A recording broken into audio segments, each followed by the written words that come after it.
You've just turned off the lights, and you're lying in bed, doing what every responsible adult your age does, calculating exactly how many hours of sleep you'll get if you fall asleep right now.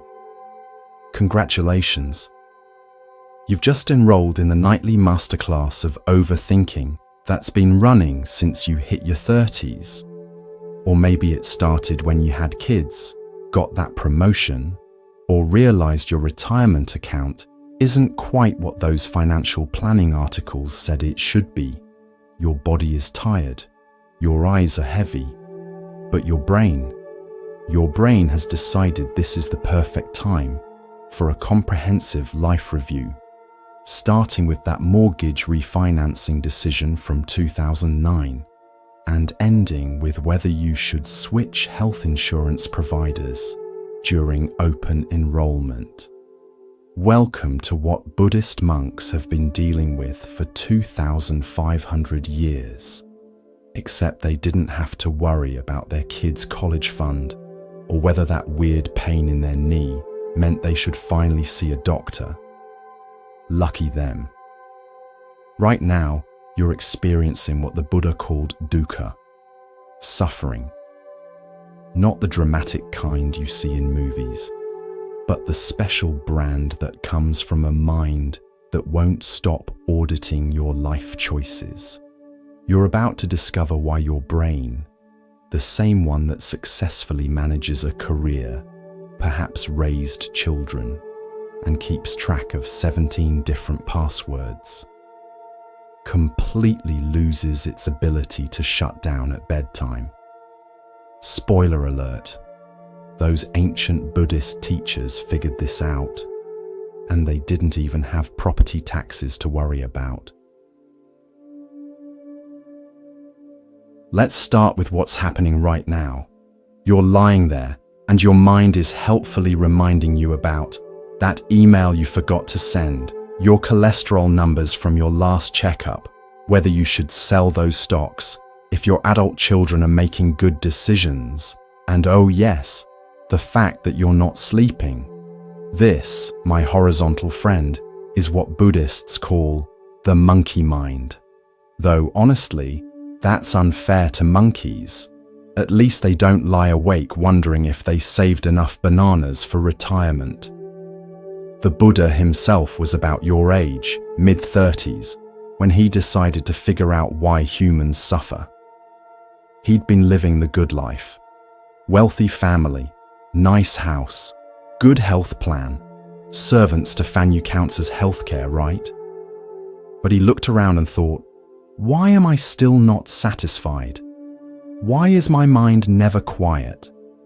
Sound familiar? You've got the house, with 12 years left on the mortgage, the career, with its own special kind of stress, maybe grown kids who still need things, and yet here you are, wide awake, wondering why inner peace is harder to find than a matching sock. Here's the first thing those Buddhist teachers discovered.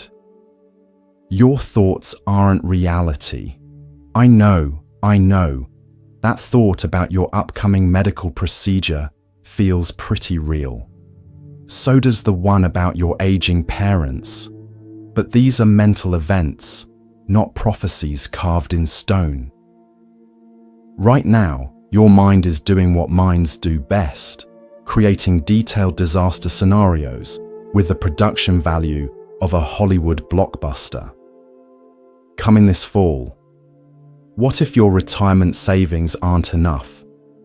Starring your anxiety and featuring special guest appearances by every financial mistake you've made. Let's talk about the Four Noble Truths, which are basically the ancient equivalent of, here's why you can't sleep and what to do about it, without having to buy another self-help book. First noble. Truth. Life includes suffering, or as you're currently experiencing it. Why am I awake thinking about whether I should have bought long-term care insurance? You see, the Buddha noticed that even when life is good, and let's be honest, if you're in bed instead of a hospital, and you're worried about your retirement savings instead of your next meal, life is pretty good. We still find ways to be dissatisfied. It's like we're hardwired to find problems, even if we have to invent them. Second noble truth: suffering comes from attachment and craving. In your case, that's the attachment to the idea that you should have your life completely figured out by now. Newsflash: nobody does. Not even that friend from college who posts perfect vacation photos on Facebook. Your mind right now is attached to the idea that you should be asleep, which ironically is keeping you awake. It's like trying not to think about your blood pressure. Suddenly, that's all you can think about.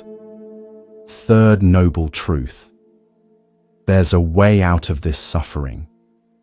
And no, it doesn't involve meditation apps that cost $14.99 a month, though the Buddha would have probably had thoughts about subscription-based enlightenment. The way out isn't through more thinking. You've been thinking for several decades now, and where has it gotten you? Here, in bed, thinking about thinking. It's time for a different approach. Fourth noble truth: there's a path to freedom, the noble eightfold path. Don't worry, this isn't like that diet plan you tried last January. This actually works, and you don't have to give up wine.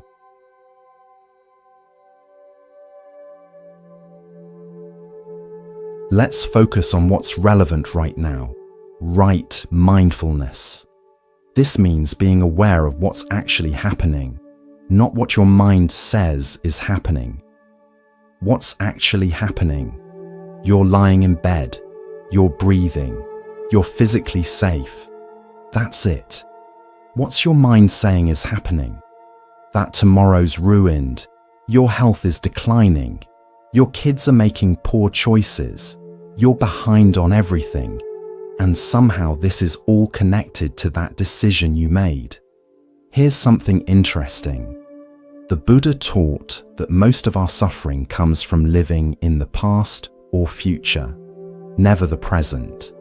And let's be honest, you've got a lot more past to worry about and seemingly less future to plan for. It's the perfect recipe for middle-of-the-night anxiety.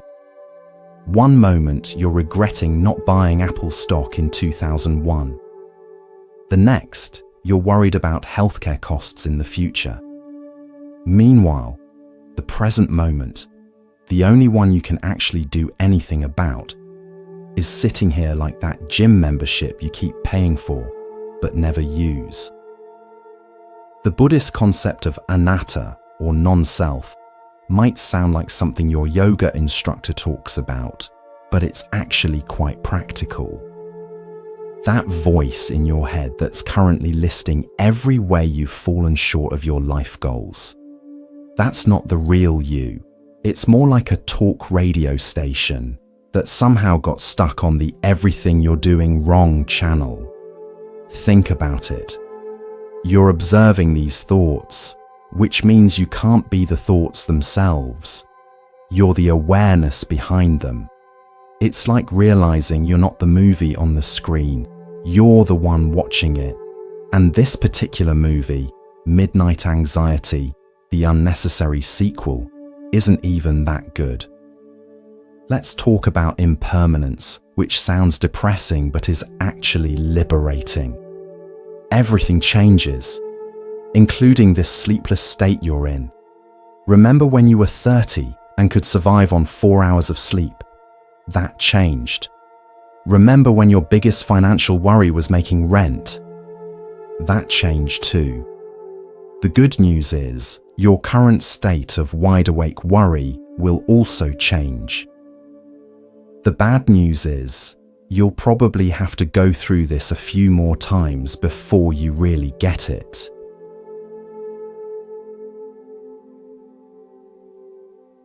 Most of the time, your mind is like a browser with 47 tabs open: mortgage calculator, WebMD, Never a good idea after midnight. Your kid's college tuition page, retirement planning, that article about foods that fight inflammation, and several others you don't even remember opening. The Buddhist practice isn't about closing all these tabs through force. It's about realizing you don't have to click on every pop-up thought that appears. Here's what meditation really is. It's not sitting cross-legged chanting Om, unless that's your thing. It's simply watching your thoughts without getting sucked into their drama. Right now, you can practice this in bed. Notice that thought about tomorrow's meeting. You don't have to follow it down the rabbit hole of, what if I say something stupid, leading to what if I get fired, leading to what if I can't pay the mortgage, leading to what if I end up living in my car. Just notice. There's a thought about tomorrow's meeting. Let it pass. Another one will be along shortly. They're more reliable than your local bus service. The Buddha talked about the middle way, avoiding extremes. At your age, you know about extremes. Extreme dieting. Remember that cabbage soup phase? Extreme exercise. Hello, weekend warrior injuries. Extreme worry. Your current specialty. The middle way here is accepting that you're awake without panicking about being awake. It's like accepting that your metabolism isn't what it used to be. Fighting it only makes you miserable. Let's address something specific to your stage of life. The sandwich generation anxiety. You're worried about your aging parents and your adult children. You're planning for retirement while still paying off debts. You're dealing with your own health issues while managing everyone else's needs. The Buddha would point out that you're suffering not from these responsibilities, but from the stories you're telling yourself about them. I should have saved more. I should be healthier. I should have made better choices. Should. It's like your mind is a really judgmental life coach who works the night shift. Here's a Buddhist insight that's particularly relevant. The concept of right effort. This doesn't mean trying harder. You've been trying hard your whole life. It means trying differently. Right effort in this moment means not trying to force sleep. It means not battling your thoughts. It means lying here with a kind of radical acceptance. I'm awake. Millions of people my age are also awake right now, probably thinking similar thoughts. This is part of the human experience. You know what's funny? The Buddha achieved enlightenment by literally sitting still and doing nothing. After years of trying everything else, extreme fasting, intense meditation, studying with various teachers, he finally just sat down under a tree and stopped trying so hard. There's a lesson there for those of us who've spent decades believing that the answer to every problem is to work harder, think more, plan better. Sometimes the answer is to do less, not more. Your thoughts are like those spam calls you keep getting about your car's extended warranty. They're persistent, they seem urgent, but they're not actually important. You don't have to answer every one. Let's talk about compassion. Starting with self-compassion. You're lying here being incredibly hard on yourself for what? Being human? Having concerns? Caring about your family's well-being? These aren't character flaws. They're signs you're a responsible adult. The Buddha taught that suffering is universal. That person you think has it all figured out? They're probably awake at 2 a.m. wondering if they chose the right Medicare plan too. Here's something practical. The 5 hindrances to meditation, or in your case, sleep. 1. Desire, wanting things to be different. 2. Aversion, not wanting what's happening. 3. Sloth, torpor, that heaviness that isn't quite sleep.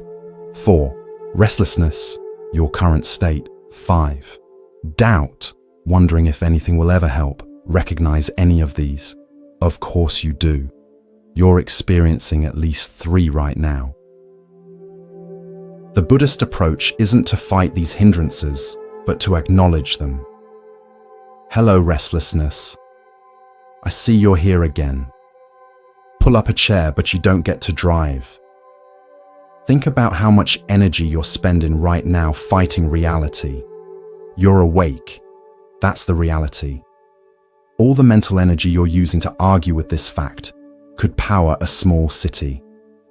What if, and stay with me here, you just accepted being awake, not forever, just for this moment?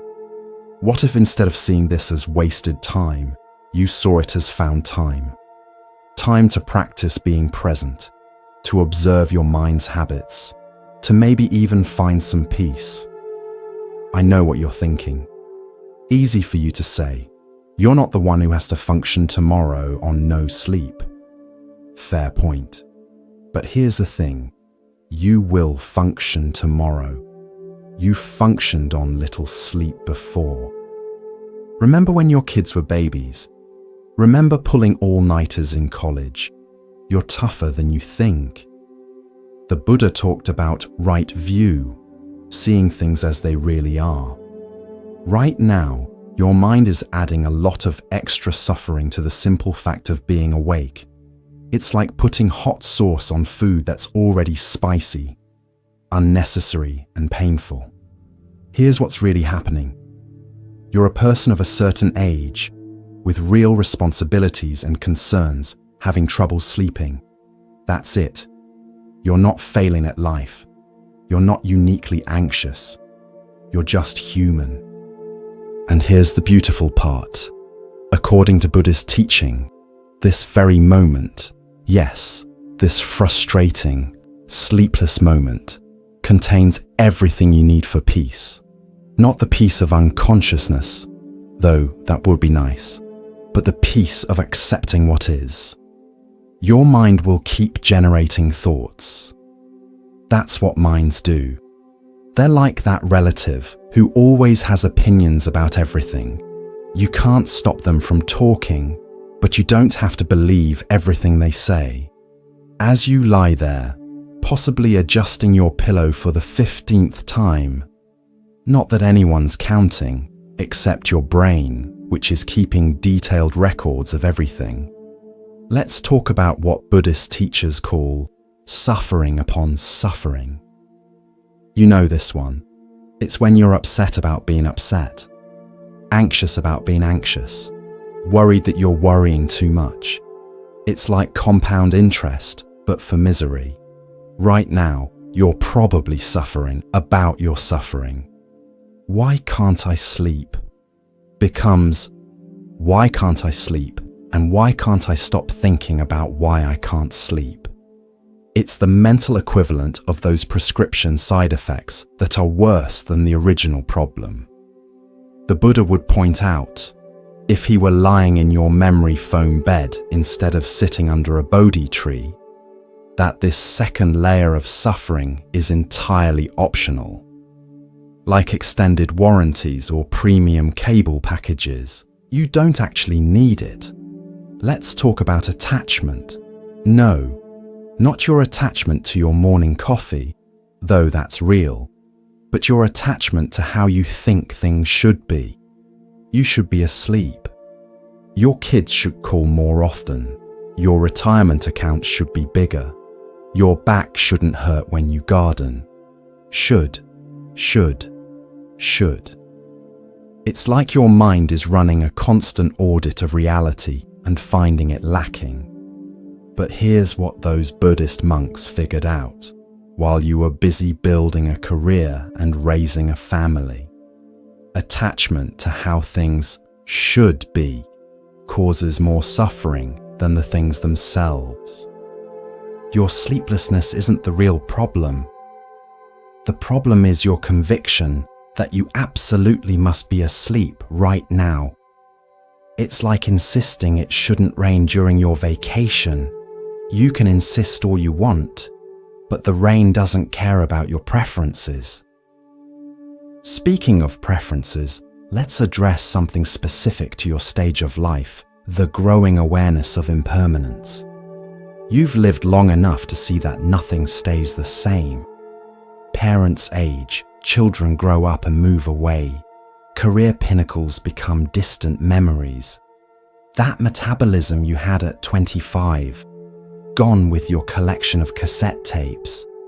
The Buddha talked extensively about impermanence, but let's be honest, it hits different when you actually start experiencing it. When you realize you have more years behind you than ahead. When you notice you're starting to sound like your parents. When you can actually remember where you were when. For multiple historical events. This awareness of impermanence is exactly why you're lying awake calculating how many good years you have left. Your mind is trying to solve the unsolvable puzzle of mortality with the same approach you use for spreadsheets and tax returns. But here's what Buddhism teaches. Impermanence isn't the enemy. Resisting impermanence is. You're suffering not because things change, but because you're fighting against the fact that things change. Think about it. If nothing ever changed, you'd still be in that dead-end job from your 20s. Your kids would never have learned to walk. You'd never have grown wiser, more compassionate, more skilled at crossword puzzles or whatever hobby you've picked up to keep your mind sharp. Right now, your insomnia feels permanent. This is my life now, your mind declares dramatically. I'm someone who doesn't sleep, but even this will change. Everything does.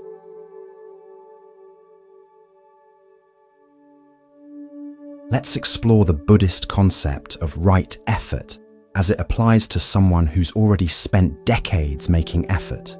You've worked hard, raised families, built careers, saved for retirement, well, tried to. Now you're lying in bed making an effort to sleep, which is about as effective as making an effort to be spontaneous. Right effort isn't about trying harder. At your age, you've probably figured out that not everything can be solved by applying more force. Right effort is about wisdom, knowing when to act and when to let go. Right now, the wise effort might be to stop trying to force sleep and instead just rest. Your body is horizontal. Your muscles are relaxing, except for that spot in your shoulder that's been tense since 1994. That's already accomplishing something. Let's talk about meditation, but not the kind where you need to sit in lotus position. Your knees have opinions about that. This is bed meditation, perfect for people who remember when gas was under $1 and phones were attached to walls. Focus on your breath, not to change it, just to notice it, in and out. You've been breathing successfully for several decades now without thinking about it. You're actually quite good at it. When thoughts arise, I need to call about that insurance claim. Did I take my medication? Why did I say that stupid thing at dinner? Just notice them. You don't have to do anything with them. They're like those people who still send chain emails. You can acknowledge their existence without engaging. The Buddha taught that suffering comes from the stories we tell ourselves. And boy, do you have stories. The story of who you should be by now. The story of what you should have accomplished.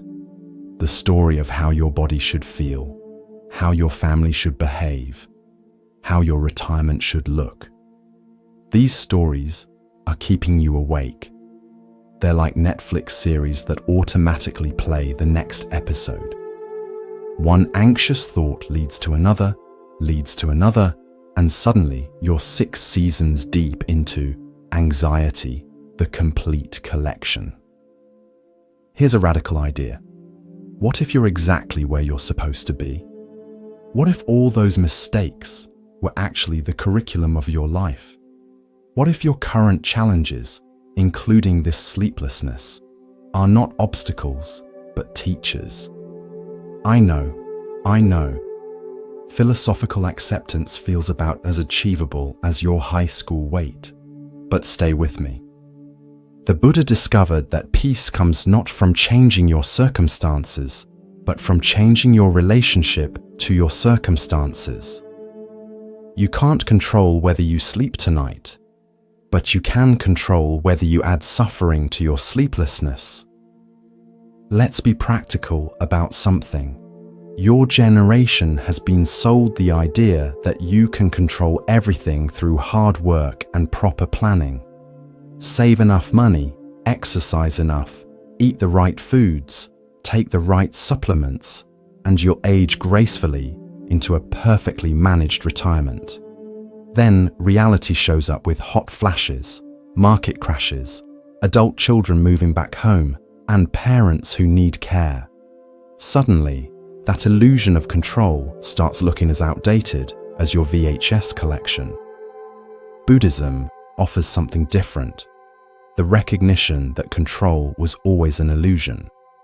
Peace comes from accepting what you can't control while taking responsibility for what you can. You can't control your racing thoughts, but you can control whether you believe them. You can't control whether you fall asleep, but you can control whether you panic about it. Here's something the Buddha understood that's particularly relevant to your demographic.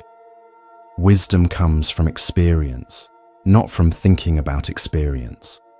You've accumulated decades of experience. You've lived through recessions, raised children, or chose not to, changed careers, lost loved ones, celebrated victories, survived failures. That's wisdom, real wisdom, not the kind that comes from self-help books or meditation apps, but the kind that comes from actually living. So why are you lying here at midnight thinking you need to figure something out? You've already figured out how to survive everything life has thrown at you so far. You'll figure this out too. The Buddhist concept of Sangha, community, is especially important at your age. You're not alone in this sleepless night. Millions of people your age are awake right now, worrying about similar things. There's something comforting in that, isn't there? We're all in this together. This strange experience of being human, of aging, of lying awake wondering if we've done enough, saved enough, loved enough. The Buddha taught that suffering is universal, but so is the path out of suffering. It's not about becoming someone different. It's about being more fully who you already are, with all your accumulated wisdom, your battle scars, your laugh lines, and yes, even your insomnia.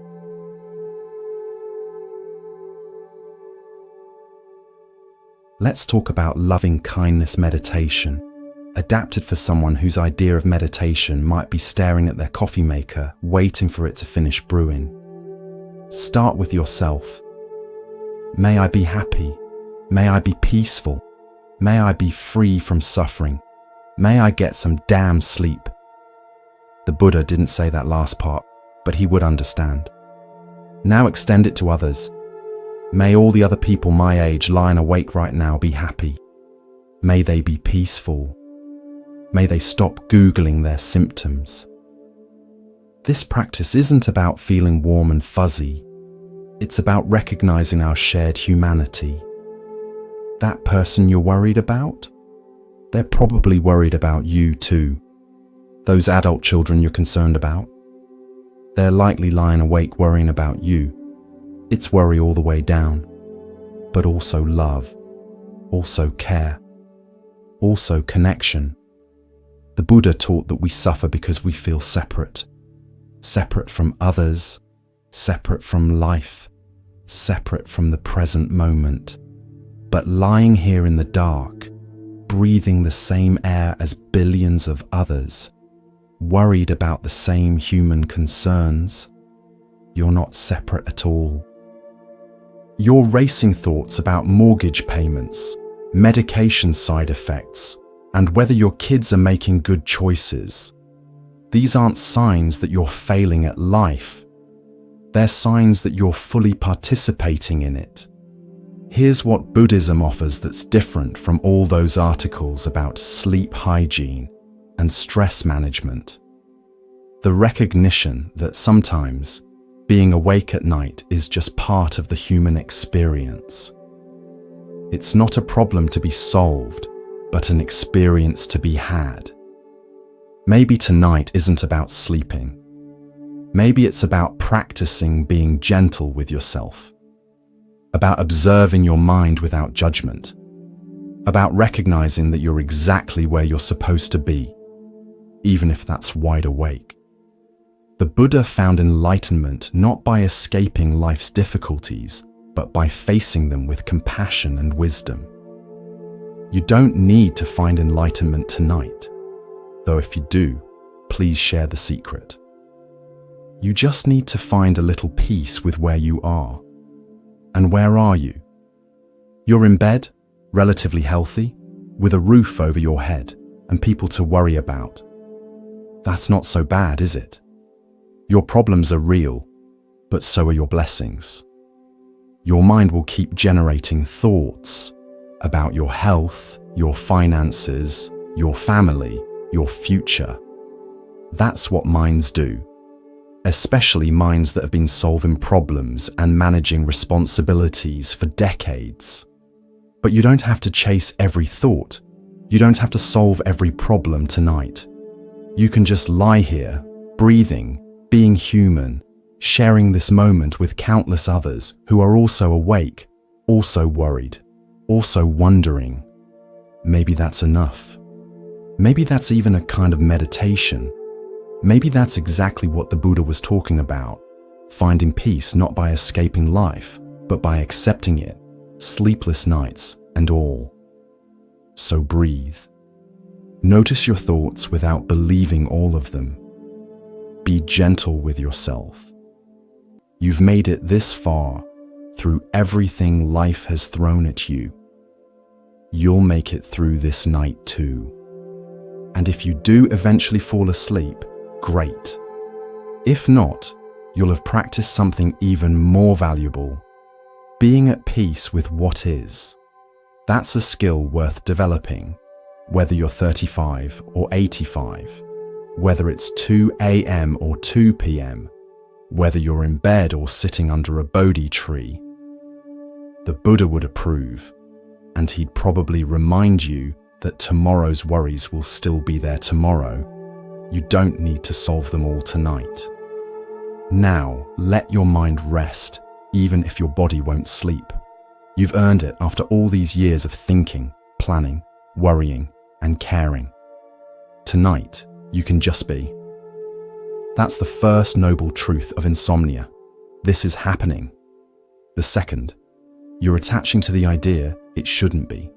The third, you can let go of that attachment. The fourth, here's how. By practicing exactly what you're doing right now, being aware, being present, being human. Welcome to Buddhism for the sleep deprived. Class is in session and you're already passing.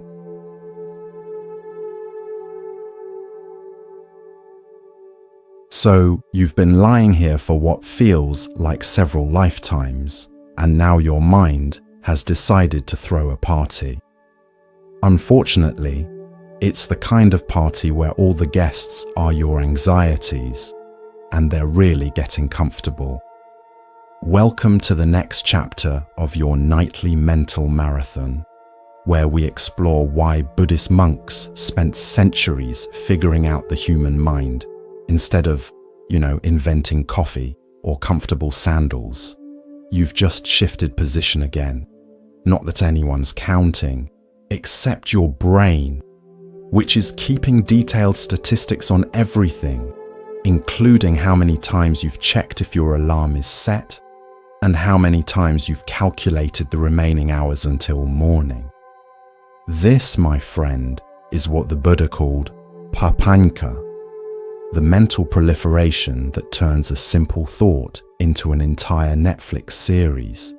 Except this series is called Every Possible Thing That Could Go Wrong, the complete collection, and you're binge watching it against your will. Let's talk about what's really happening in that overactive mind of yours. See, 2,500 years ago, while most people were worried about things like will it rain and are those berries poisonous, logically, this wealthy prince named Siddhartha was lying awake wondering, why can't I just chill? He had everything: palace, servants, a dad who literally tried to hide all suffering from him. Imagine having a helicopter parent who owns actual helicopters. But there he was, probably lying awake just like you, thinking, there's got to be more to life than this. So he did what any reasonable person would do. Abandoned his cushy lifestyle to sit under a tree and figure out why humans can't stop overthinking. After several years of this, talk about commitment issues with sleep, he discovered something that would really annoy modern self-help gurus. The problem isn't your thoughts. The problem is that you think your thoughts are you. Right now, for instance, that voice in your head that's listing everything wrong with your life. That's not you. That's just mental radio static. You're the one hearing it. Big difference. The Buddha called this insight anatta, or non-self, which sounds like something your yoga teacher might say while you're trying not to fall over in tree pose. But here's what it actually means. That running commentary in your head, the one currently doing a performance review of your entire life, isn't the real you any more than a podcast is your actual friend talking to you. Let's get practical about this. You're lying here, and your mind is helpfully providing commentary, like a sports announcer who hates the home team, and there goes another minute of potential sleep. That's going to cost them tomorrow. Remember when they used to be able to function on 4 hours? Those days are gone, folks. This is what Buddhists call the monkey mind. Although honestly, that's unfair to monkeys. At least they sleep at night and don't lie awake, wondering if they saved enough bananas for retirement. Your particular monkey mind has evolved. It's got a mortgage, elderly parents to worry about, and it knows exactly how much sleep you need to function tomorrow, which is definitely more than you're getting. This is not your grandfather's monkey mind. This is Monkey Mind 2.0, with advanced anxiety features and real-time catastrophe simulation. The Buddha identified what he called the 5 hindrances to peace of mind. Let's see how many you're experiencing right now. First, there's sensual desire, not just the fun kind, but any wanting things to be different, like wanting to be asleep right now, or wanting your back to stop making that weird clicking sound, or wanting your kids to make better life choices. Second is ill will or aversion.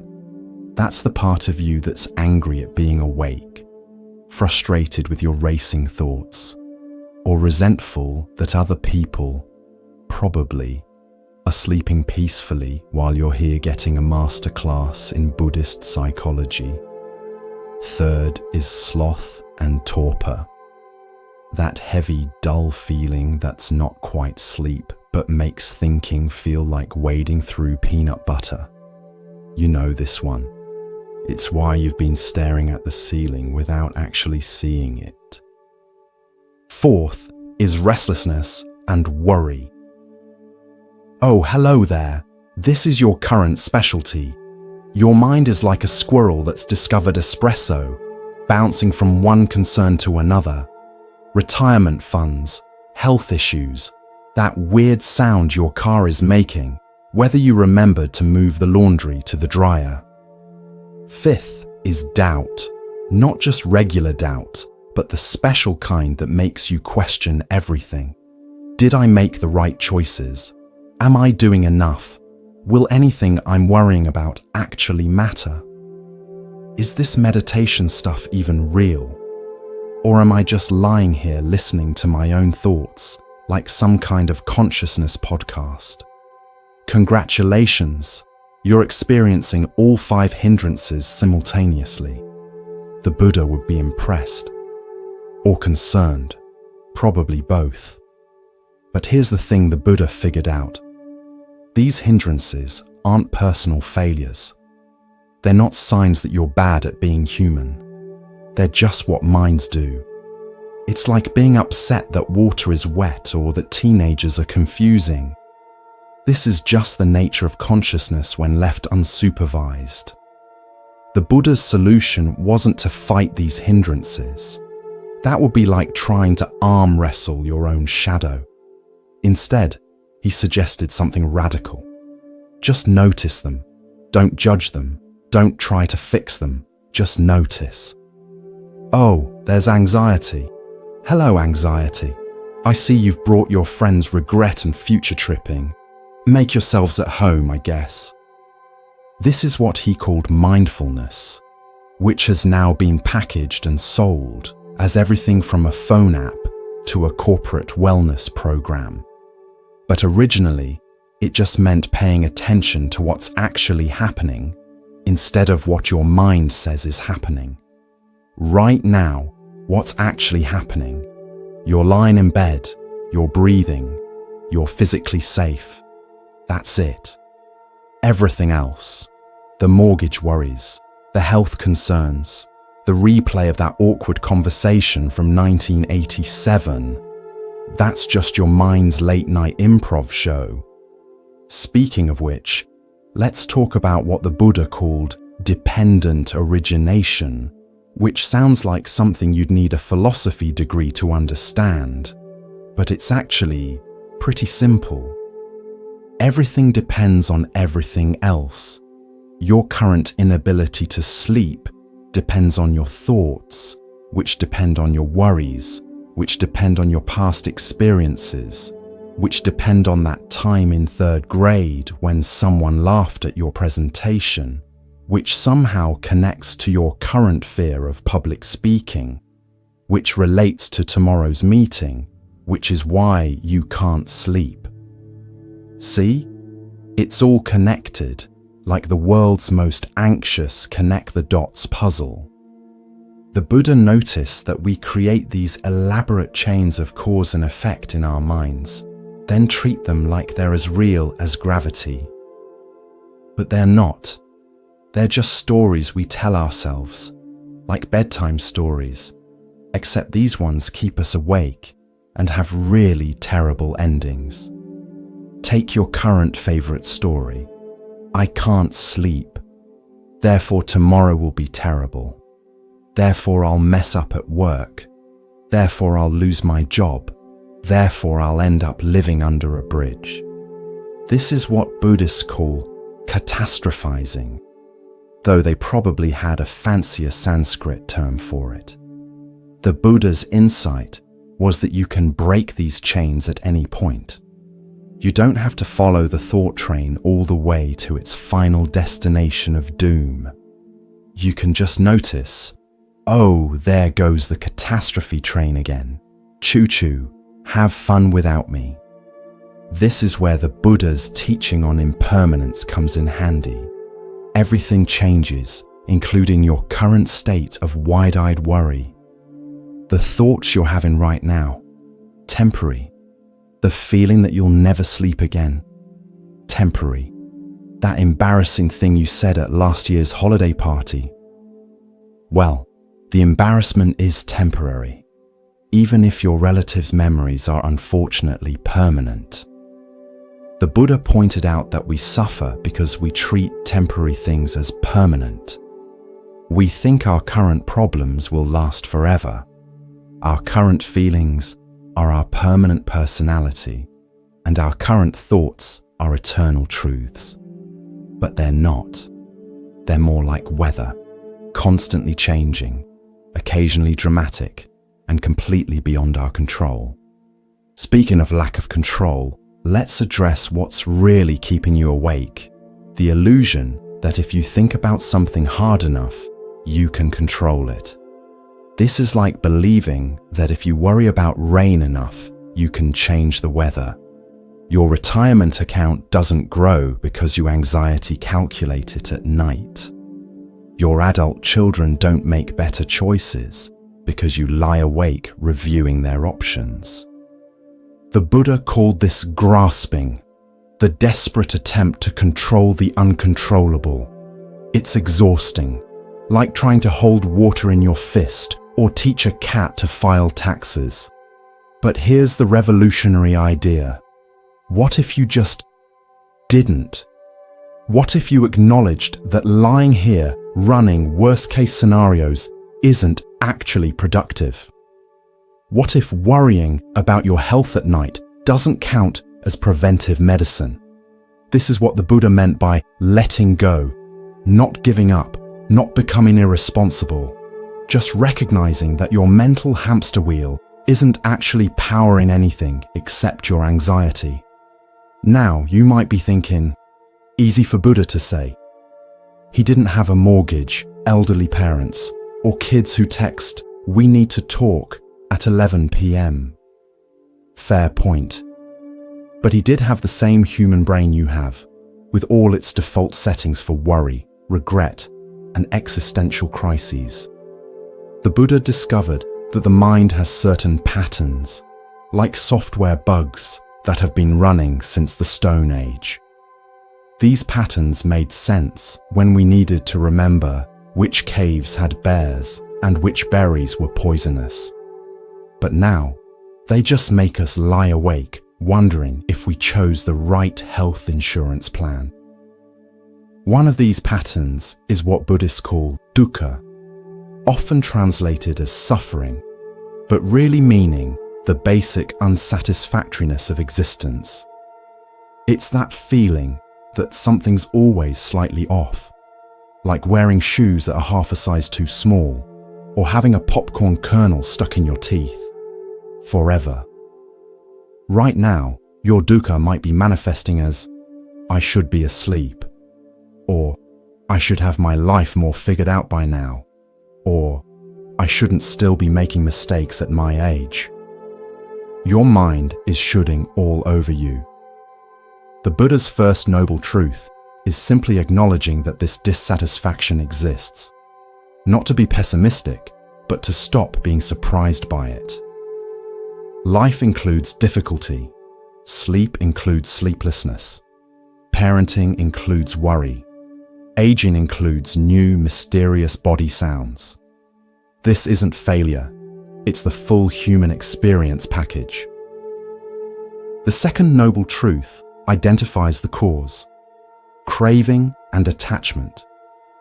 You're attached to the idea of perfect sleep, perfect health, perfect decisions. You crave certainty in an uncertain world.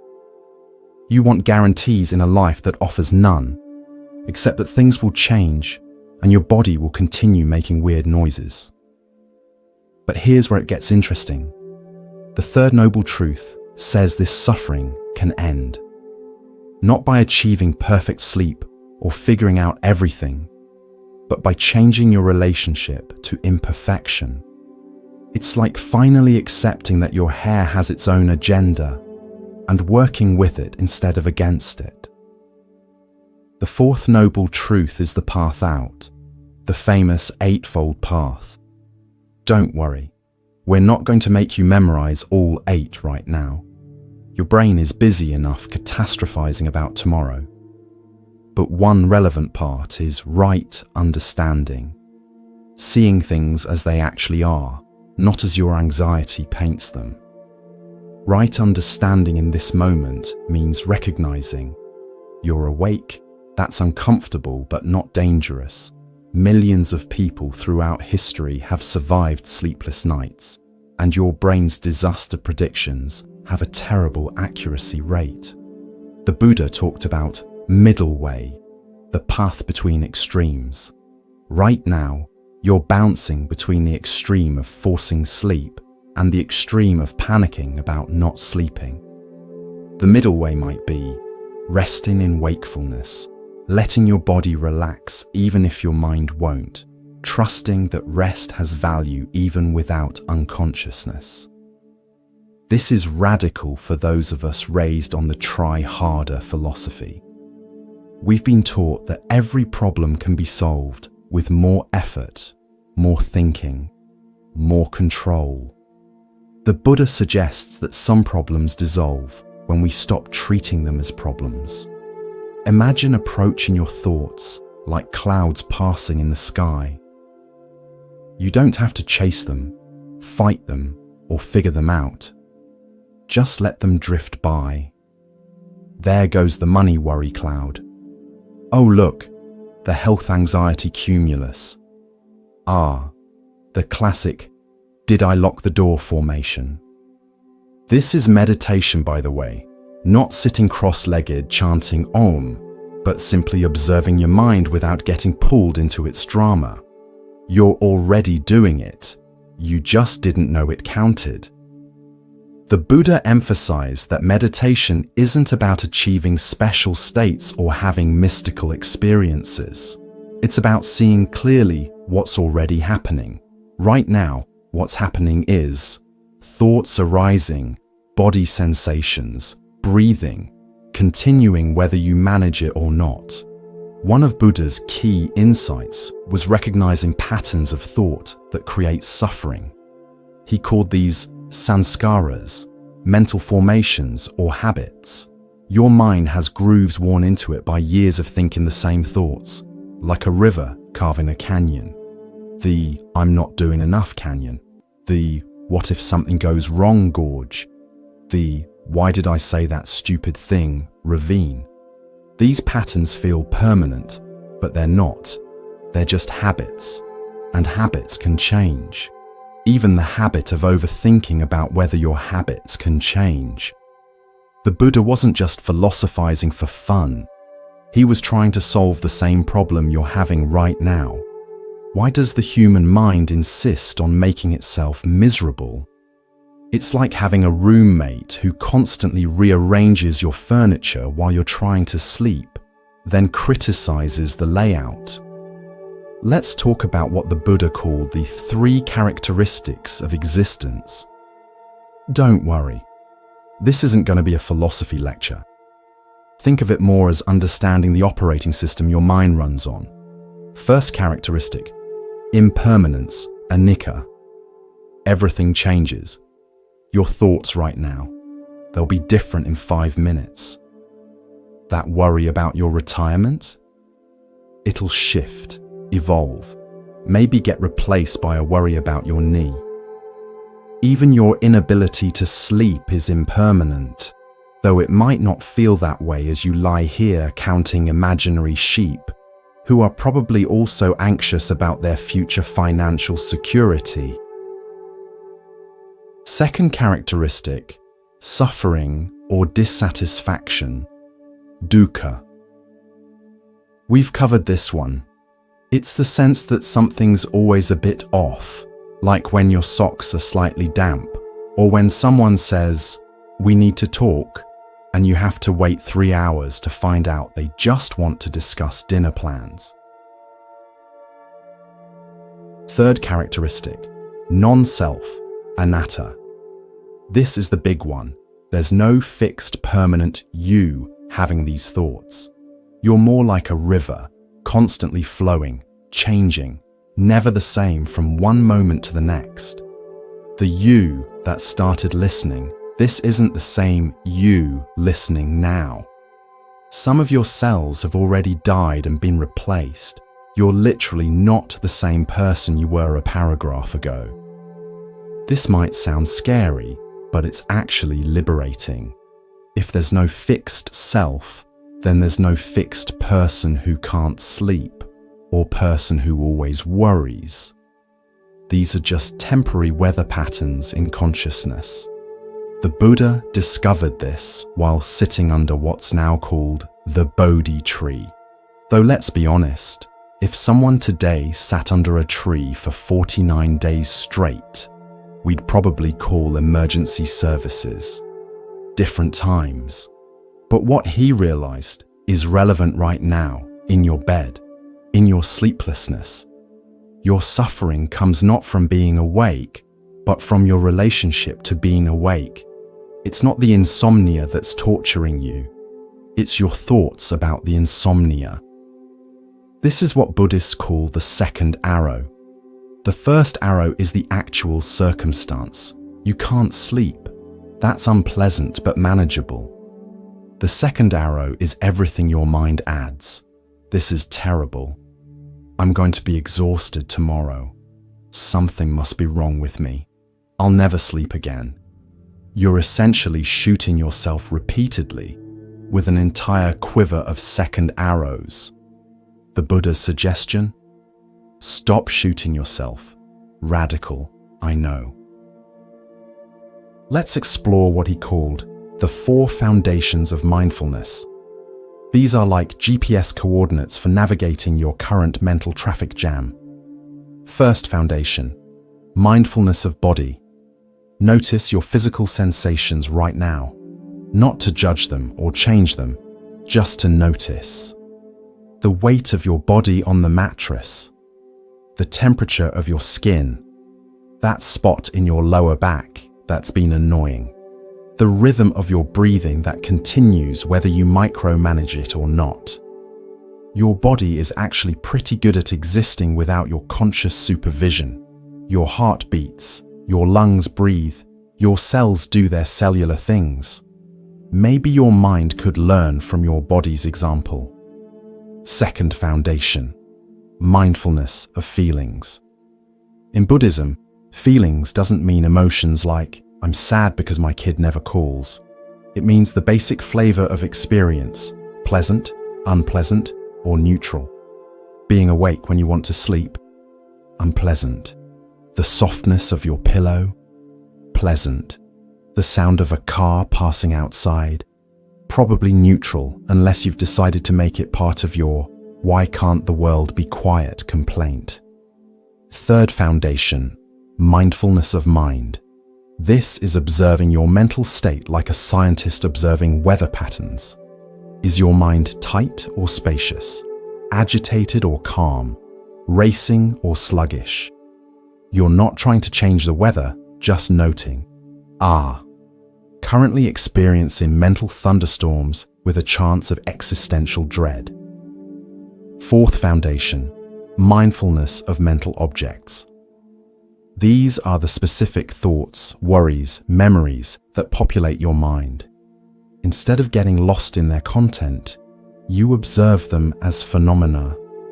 There's the thought about tomorrow's meeting. There's the memory of that embarrassing thing from high school. There's the fantasy about winning the lottery and solving all problems forever. The Buddha discovered that when you observe thoughts this way, they lose their power. They're like scary movies, terrifying when you're immersed in them, but much less so when you remember you're just watching a screen. Now, let's address something specific to your life stage, the burden of accumulated responsibilities. The Buddha talked about bhara, which means burden. At your age, you're probably carrying multiple bharas, aging parents, adult children who still need guidance, your own health concerns, financial planning, career pressures, maintaining relationships, trying to remember passwords for 20 different accounts. The Buddha's insight wasn't drop all responsibilities and become a monk, though that probably sounds tempting right now. It was about discerning which burdens are yours to carry and which are optional suffering you've picked up along the way. That guilt about not calling your mum enough? Optional burden. The responsibility to care for her? Actual burden. The worry that your adult child might make wrong choices?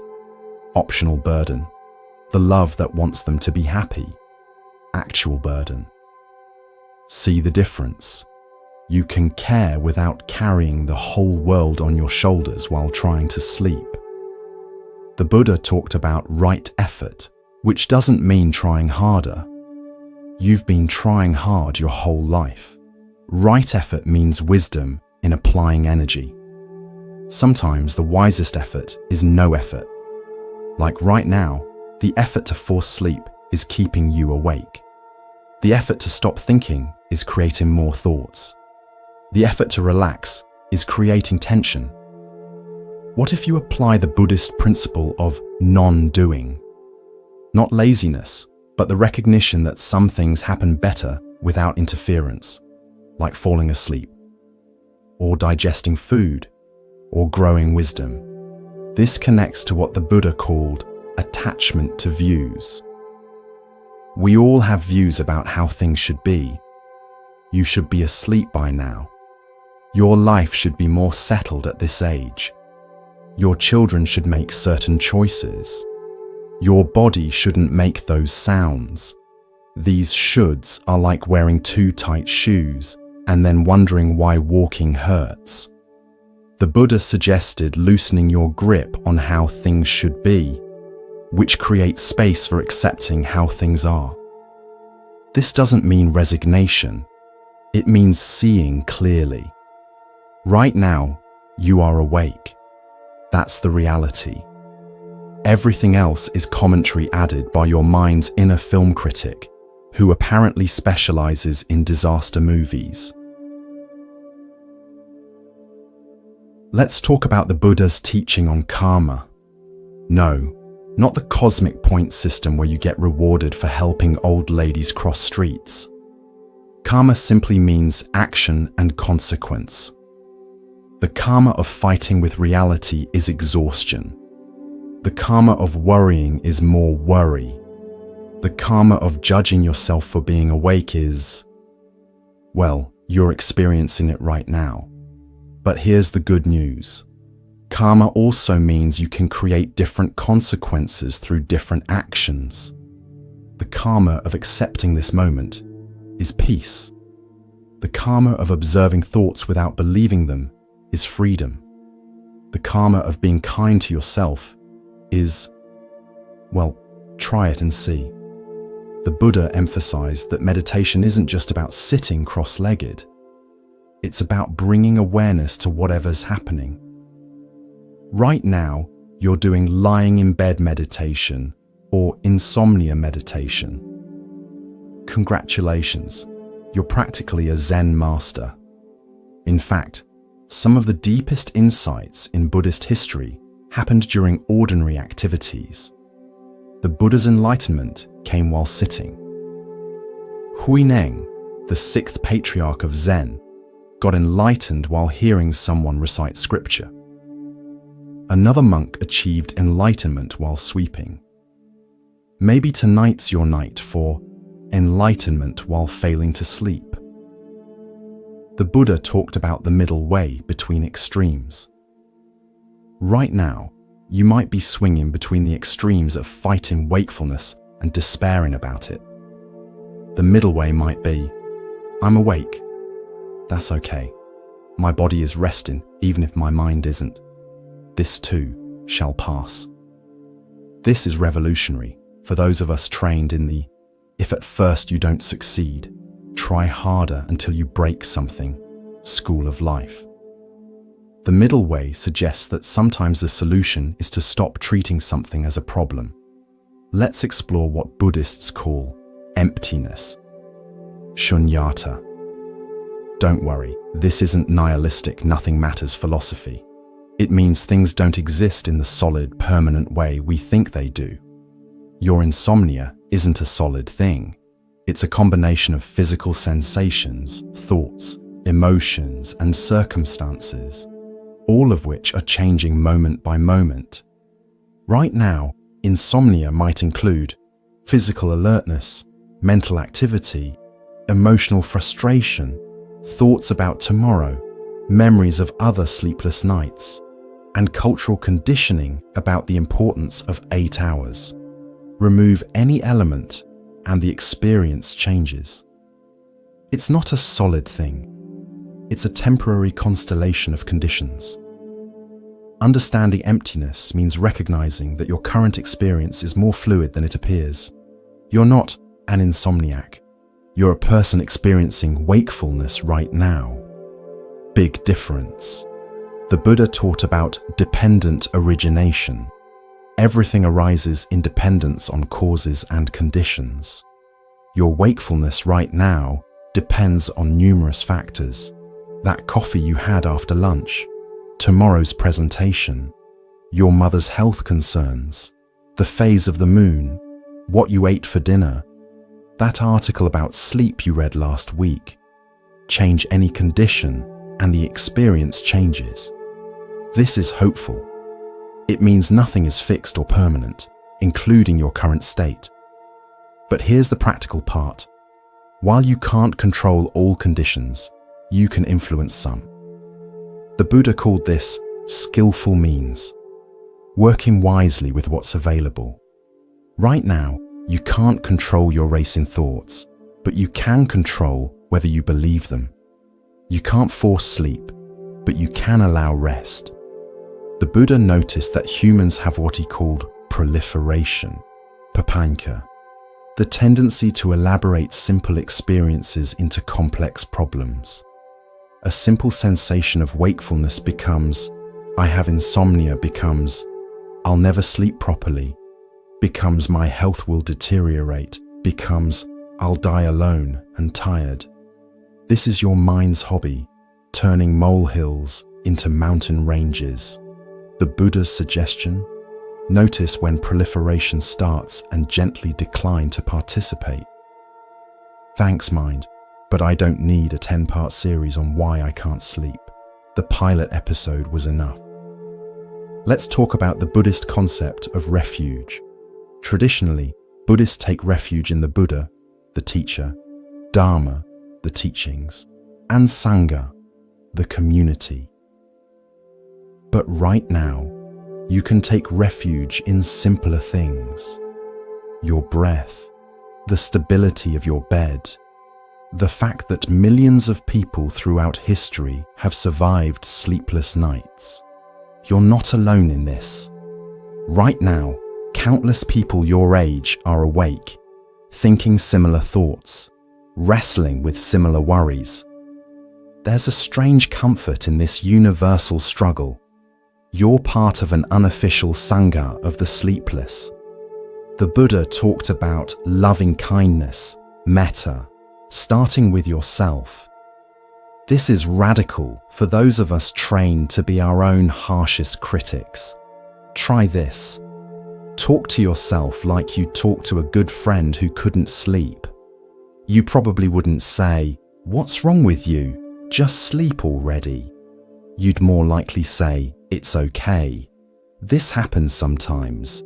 You'll get through this." Why not offer yourself the same kindness? The Buddha's teaching on right speech applies to internal dialogue too. How you talk to yourself matters. "I'm terrible at sleeping" creates a different reality than "sleep is challenging tonight." "I'll be destroyed tomorrow" differs from "tomorrow might be tiring, but I'll manage." Your mind is like an echo chamber. Speak kindly into it, and kindness reverberates. Speak harshly, and, well, you're experiencing the results right now. The Buddha understood that transformation doesn't come through force, but through understanding. You don't end overthinking by thinking harder about not thinking. You end it by understanding the nature of thought itself. Thoughts are like guests in the hotel of your mind. They check in, stay for a while, then check out. Your job isn't to be the thought police, interrogating every guest. Your job is just to be aware. "Oh, anxiety's in room 204 again. Regrets hanging out in the lobby. Future worry just ordered room service." Here's a profound Buddhist insight. Awareness itself is already free. The part of you that's aware of anxiety isn't anxious. The part aware of confusion isn't confused. Right now, there's a part of you that's simply aware of being awake, and that awareness is perfectly peaceful. The Buddha called this the unborn, uncreated, unformed. It's the awareness that exists before thought, during thought, and after thought. It's what's aware right now, listening to these words, noticing your breath, feeling your body. This awareness doesn't need sleep. It doesn't need anything. It's already complete. The exhausted one, the worried one, the one who needs to sleep. These are all characters appearing in awareness, not awareness itself. Now, this might sound abstract when you're lying in bed calculating how many coffee cups you'll need tomorrow, but it's immediately practical. You can rest in awareness even when thoughts won't rest. You can be peace even when your mind isn't peaceful. The Buddha's final teaching was, be a light unto yourself. He wasn't saying figure it out alone. He was pointing to the light of awareness that's already within you, illuminating your experience right now. This light doesn't flicker when thoughts arise. It doesn't dim with worry. It doesn't need sleep to shine. So here you are, lying in bed, a perfect laboratory for Buddha's ancient experiments in consciousness. Every moment of wakefulness is an opportunity to observe the mind's patterns. Every thought is a chance to practice non-attachment. Every breath is an invitation to presence. You're not failing at sleep. You're succeeding at awareness. You're not having a problem. You're having an experience. And experiences, as the Buddha pointed out 2,500 years ago, are impermanent. Even this one.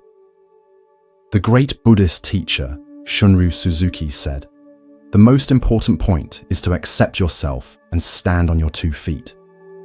Right now, you're lying on your back, but the principle applies. Accept this moment. Accept your wakefulness. Accept your busy mind. Accept that acceptance is really hard at 3 a.m. This is the path. Not some perfect meditation in a peaceful temple, but this imperfect moment in your imperfect bed with your imperfect mind doing its imperfect thing. This is where awakening happens. Not in spite of your racing thoughts, but right in the middle of them. So maybe tonight isn't about sleeping. Maybe it's about discovering that who you really are isn't disturbed by sleeplessness. Maybe it's about finding that peace isn't the absence of thoughts, but the space in which thoughts appear. Or maybe it's just a really long night that will eventually end. That's impermanence for you. Either way, you're exactly where you need to be, learning exactly what you need to learn, being exactly who you are. And sometimes that's the most Buddhist thing of all. Just being human, just being here, just being. The Buddha was essentially trying to solve the same problem you're having right now. In your bed, in your pajamas that have seen better days. He wanted to know why the human mind insists on torturing its owner. It's like having a personal assistant who only schedules unnecessary panic attacks. See, the Buddha discovered that you're not actually one person lying here. You're more like a committee, and right now all the committee members are talking at once. There's past you, reviewing every questionable decision you made. There's future you, catastrophizing about retirement. There's anxious you, who thinks worrying is a form of problem solving. And poor present you is just trying to get some rest while this circus plays out. This is what Buddhists call the 5 aggregates. Think of them as the ingredients that make up your current experience. First, there's form, your physical body, currently horizontal and increasingly frustrated.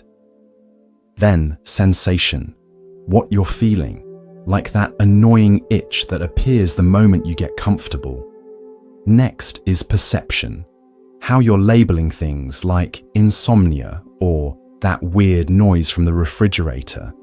Then mental formations, all those lovely thoughts about how terrible tomorrow will be.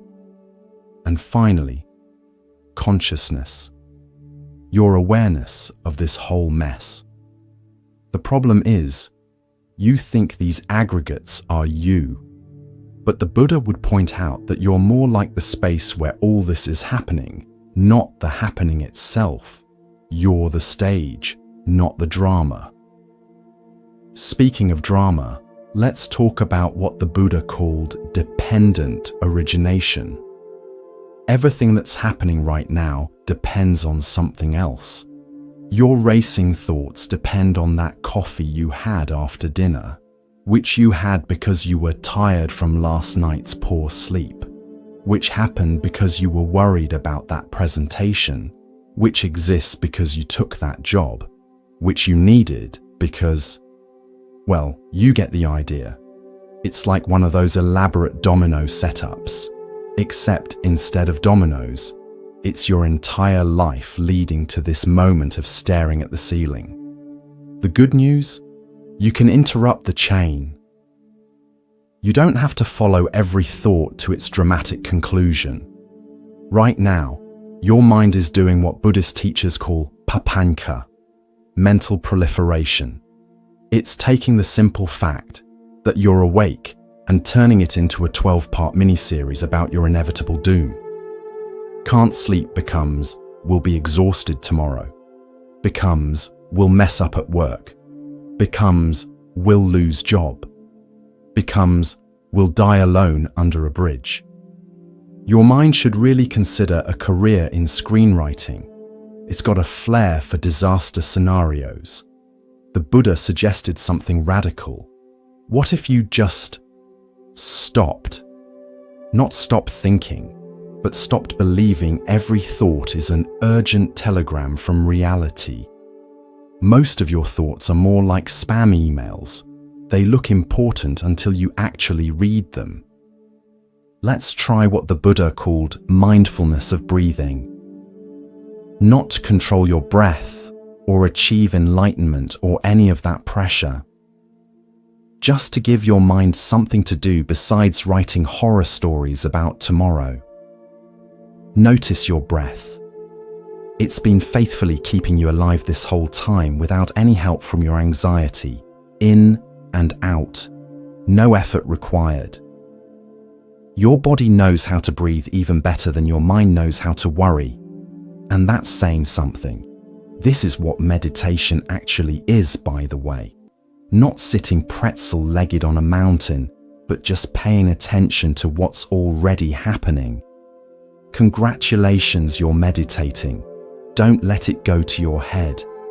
The Buddha talked about suffering, dukkha, but he didn't mean dramatic, wailing and gnashing of teeth suffering. He meant this exact feeling you have right now, that persistent sense that something's not quite right, that life should be different, that you should be asleep. It's like having a stone in your shoe. Not agonizing, just annoying. And the more you think about it, the more annoying it gets. The second noble truth says this suffering comes from craving and aversion. Right now, you're craving sleep and feeling aversion to wakefulness. It's like being angry at rain for being wet. The rain doesn't care about your opinion, and neither does your current state of alertness.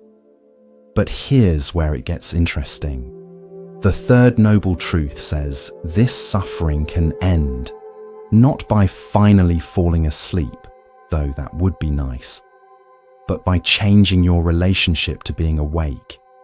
It's like finally accepting that your difficult relative is who they are. The struggle ends when you stop trying to change what you can't change. The Buddha wasn't suggesting you become a doormat to insomnia.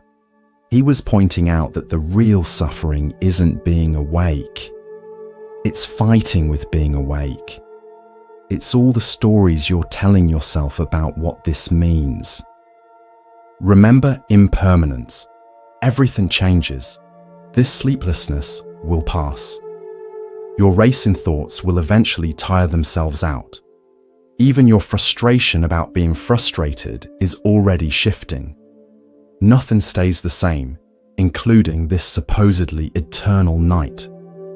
The Buddha discovered something else. There's no fixed you experiencing all this. The you of an hour ago, the one who optimistically got into bed thinking tonight would be different, is gone. The you of tomorrow morning doesn't exist yet.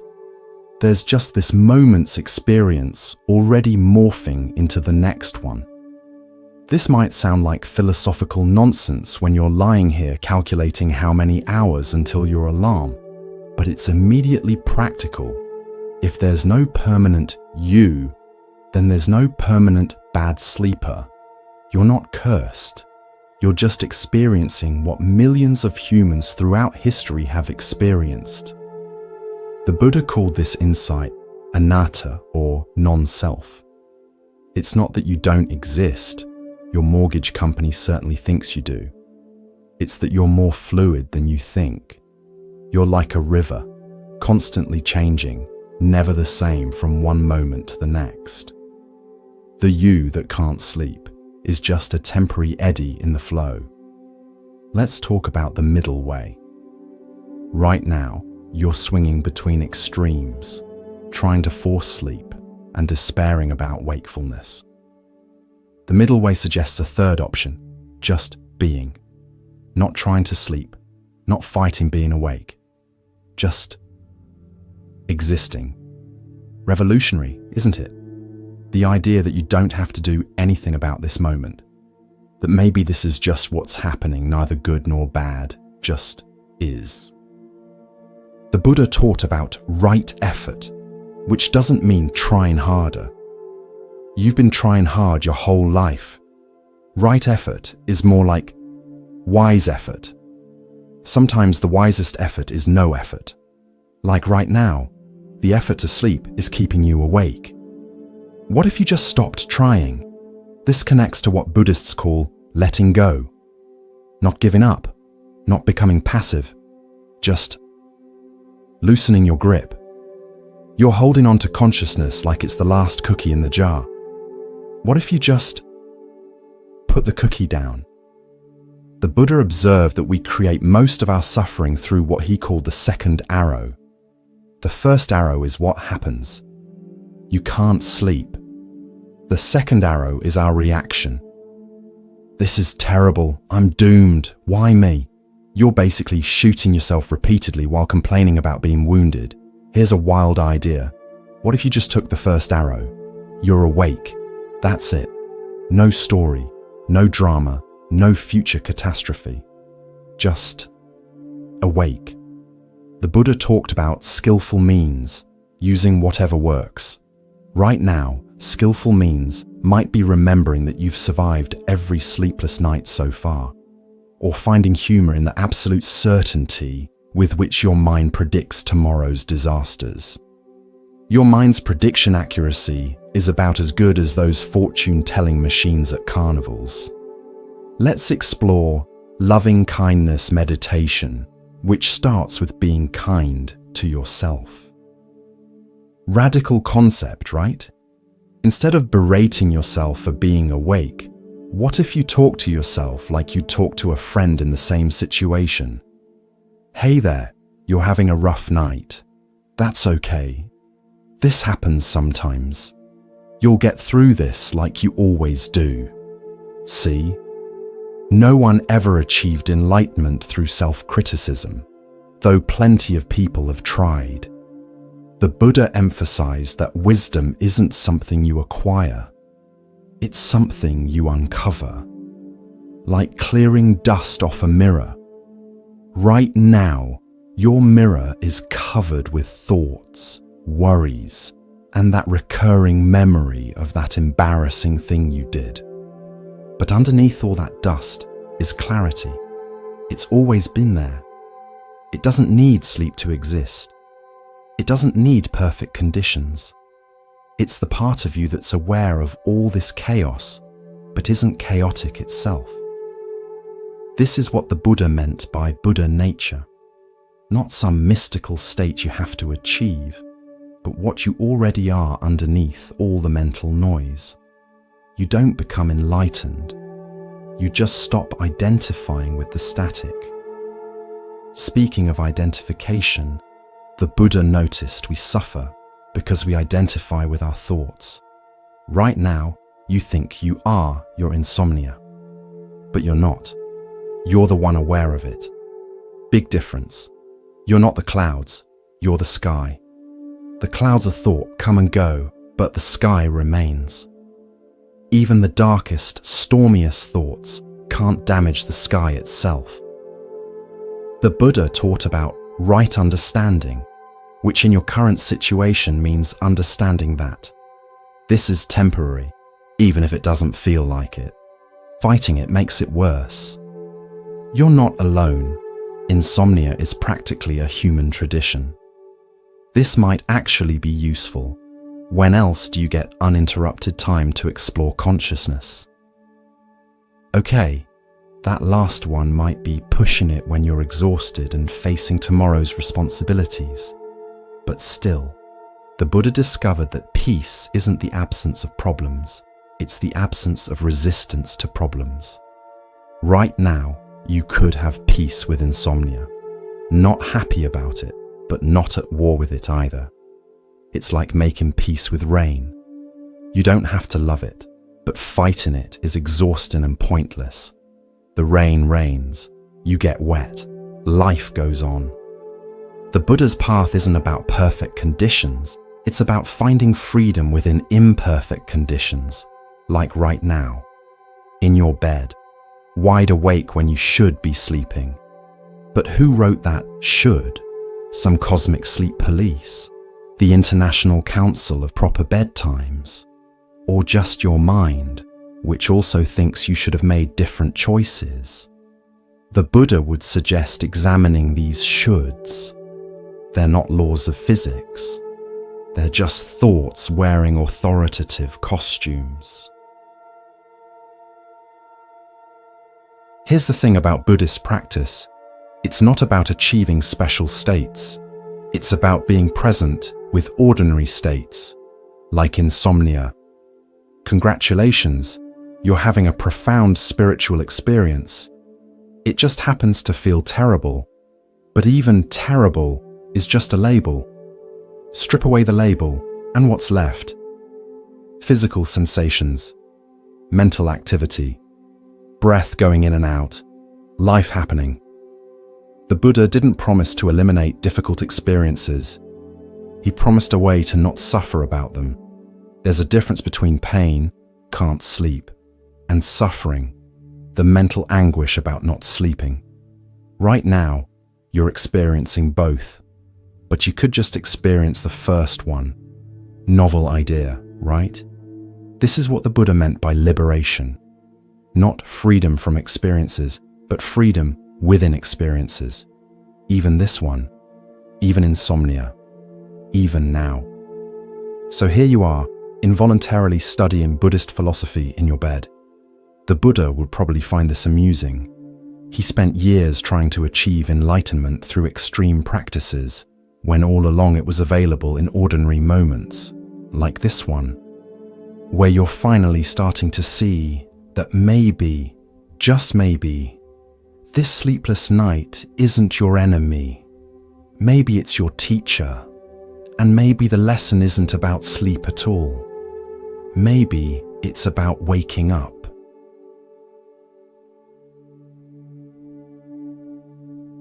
Well, look at you, still here, still conscious, still engaged in what might be the longest meditation retreat you never signed up for.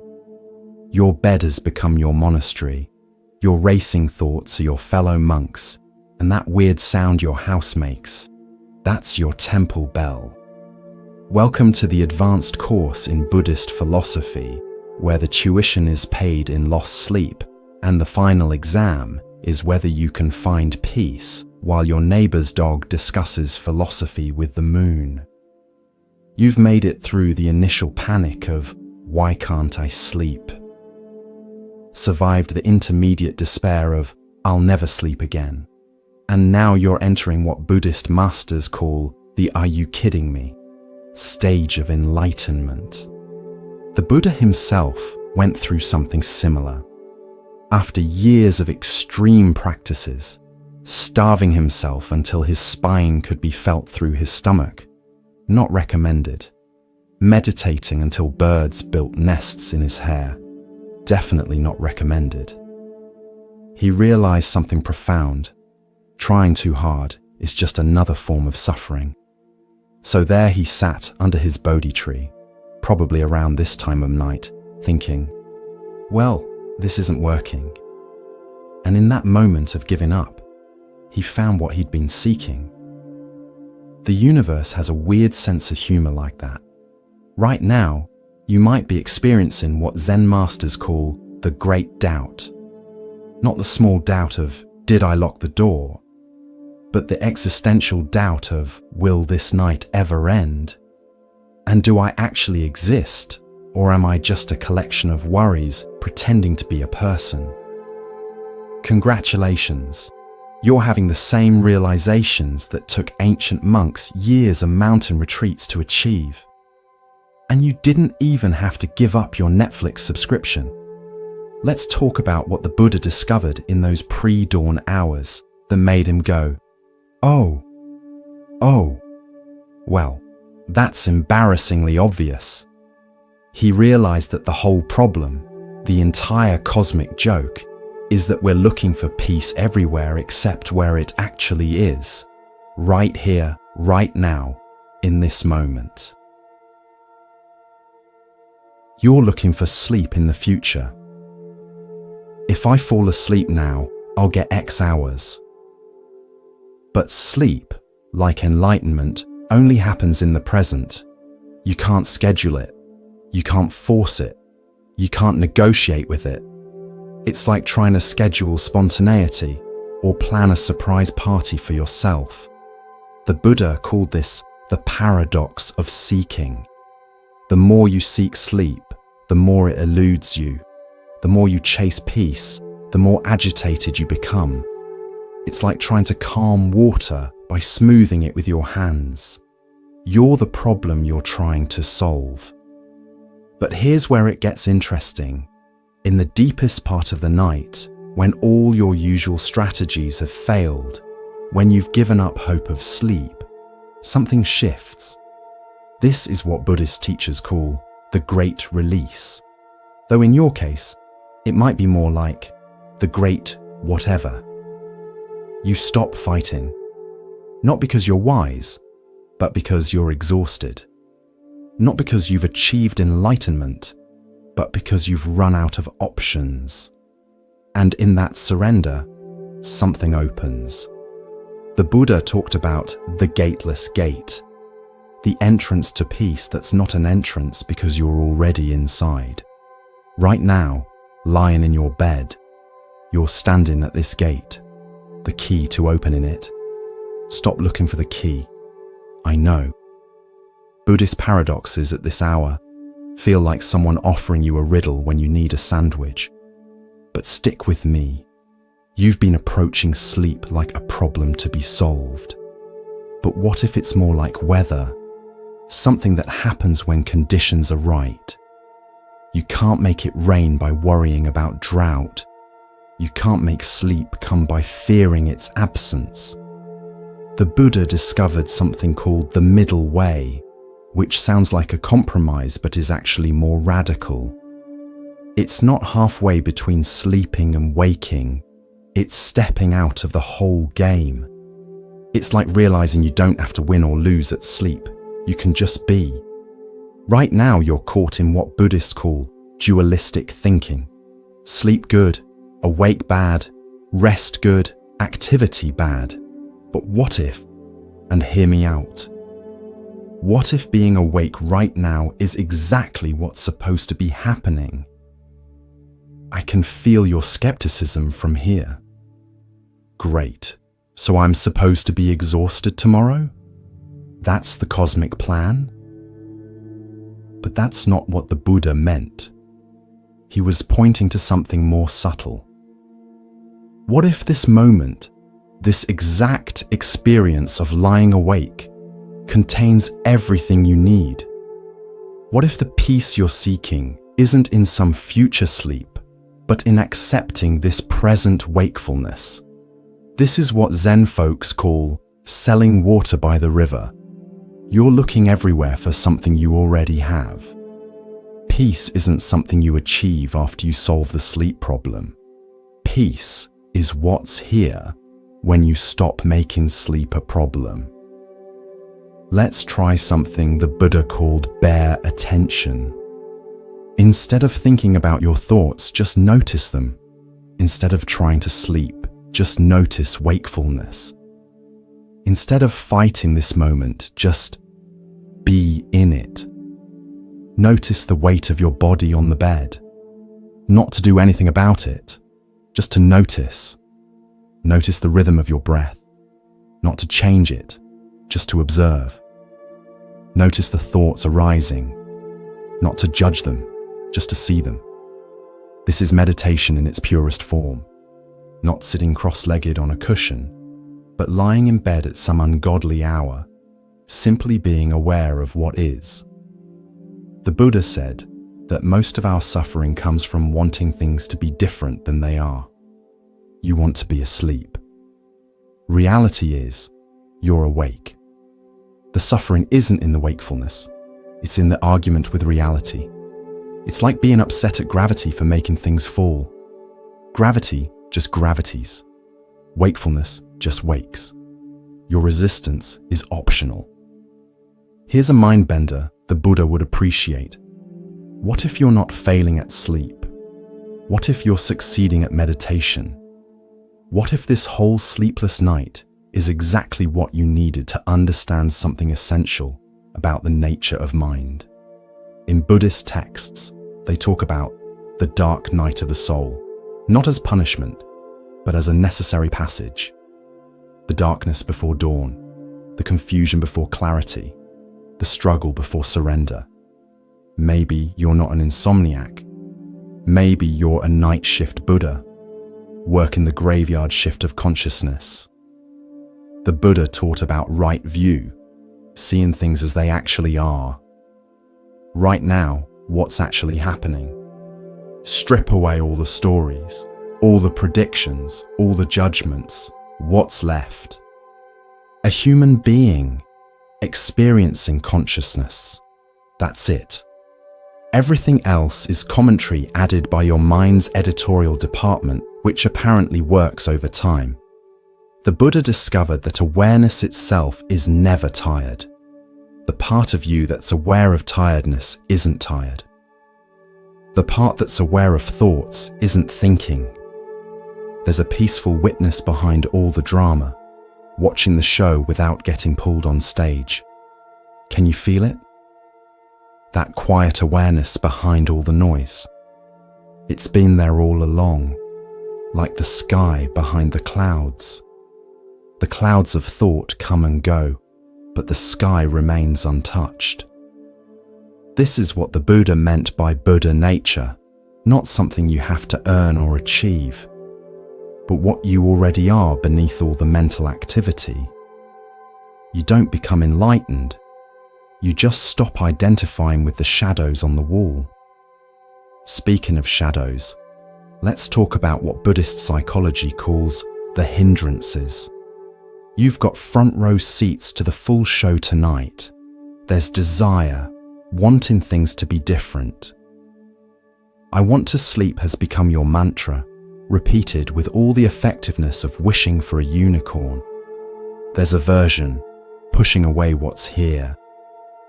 You're treating wakefulness like it's personally offended you, like it showed up to your party uninvited and drank all your good wine. There's restlessness, the mental equivalent of pacing in a cage. Your thoughts are doing laps around your skull like they're training for the anxiety Olympics.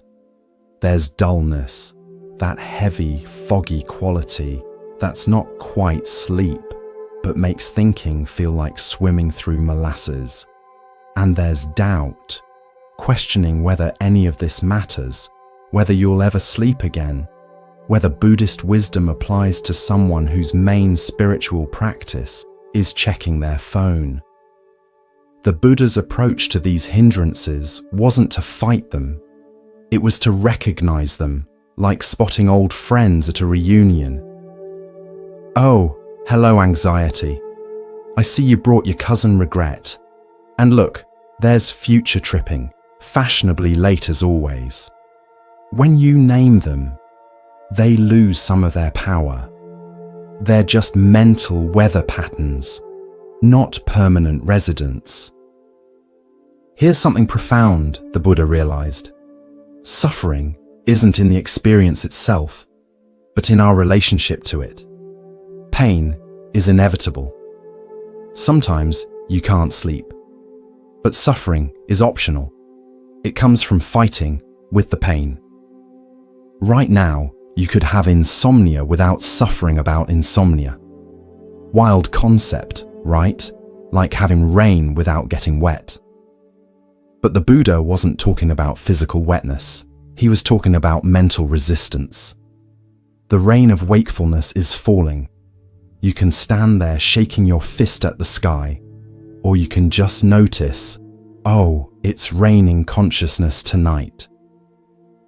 Let's explore what the Buddha called the 4 foundations of mindfulness, which sounds like a construction project, but is actually about building awareness. First foundation, mindfulness of body. Notice your physical experience right now, not to judge it or change it, just to know it.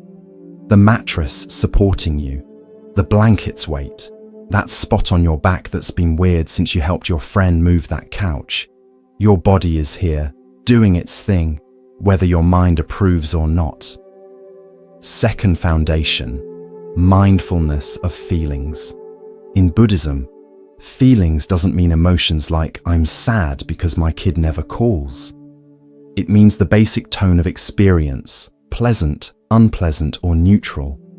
Being awake when you want to sleep, probably landing in the unpleasant category. But notice, the unpleasantness isn't solid. It fluctuates, changes intensity, sometimes even disappears when you're not paying attention to it. Third foundation, mindfulness of mind.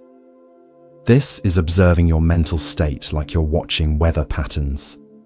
Cloudy with a chance of existential dread, partly anxious with scattered moments of clarity. Your mind has weather, but you're not the weather. You're the one watching it.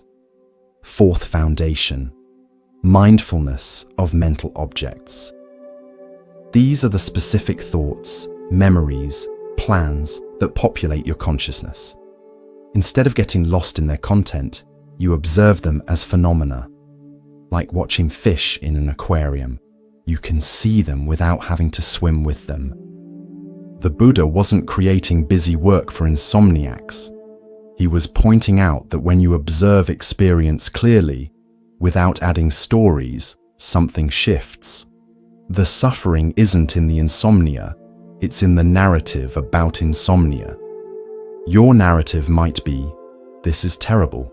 I'll be exhausted tomorrow. I can't function without sleep. Something's wrong with me. But what if the narrative was, I'm awake? Lots of people are awake right now. This happens sometimes. It's not my preference, but it's workable. Same situation, different suffering level. The Buddha talked about dependent origination. Everything arises based on causes and conditions. Your wakefulness right now isn't random punishment from the universe. It's the result of countless factors.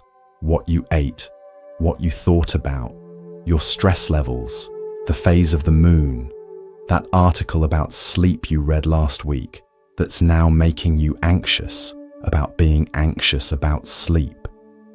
Understanding this web of causation doesn't make sleep magically appear, but it removes the personal sting. This isn't happening to you. It's just happening based on conditions, many of which you couldn't control if you tried. Let's talk about what Buddhists call emptiness. Not the depressing kind you feel looking at your retirement account, but the liberating recognition that things don't exist in the solid way we imagine. Your insomnia isn't a thing. It's a label for a collection of experiences: physical alertness, mental activity, emotional frustration, time awareness, tomorrow dread, and so on. Remove any element and the experience changes. This isn't philosophical hair splitting, it's practical. When you see that insomnia is empty of inherent existence, you stop treating it like a solid enemy to defeat.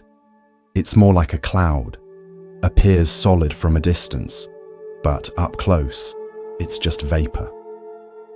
The Buddha discovered something called the 3 characteristics of existence. Everything is impermanent, unsatisfactory, and not self. Sounds like a terrible Yelp review for existence, but it's actually liberating. Impermanent means this sleeplessness will pass.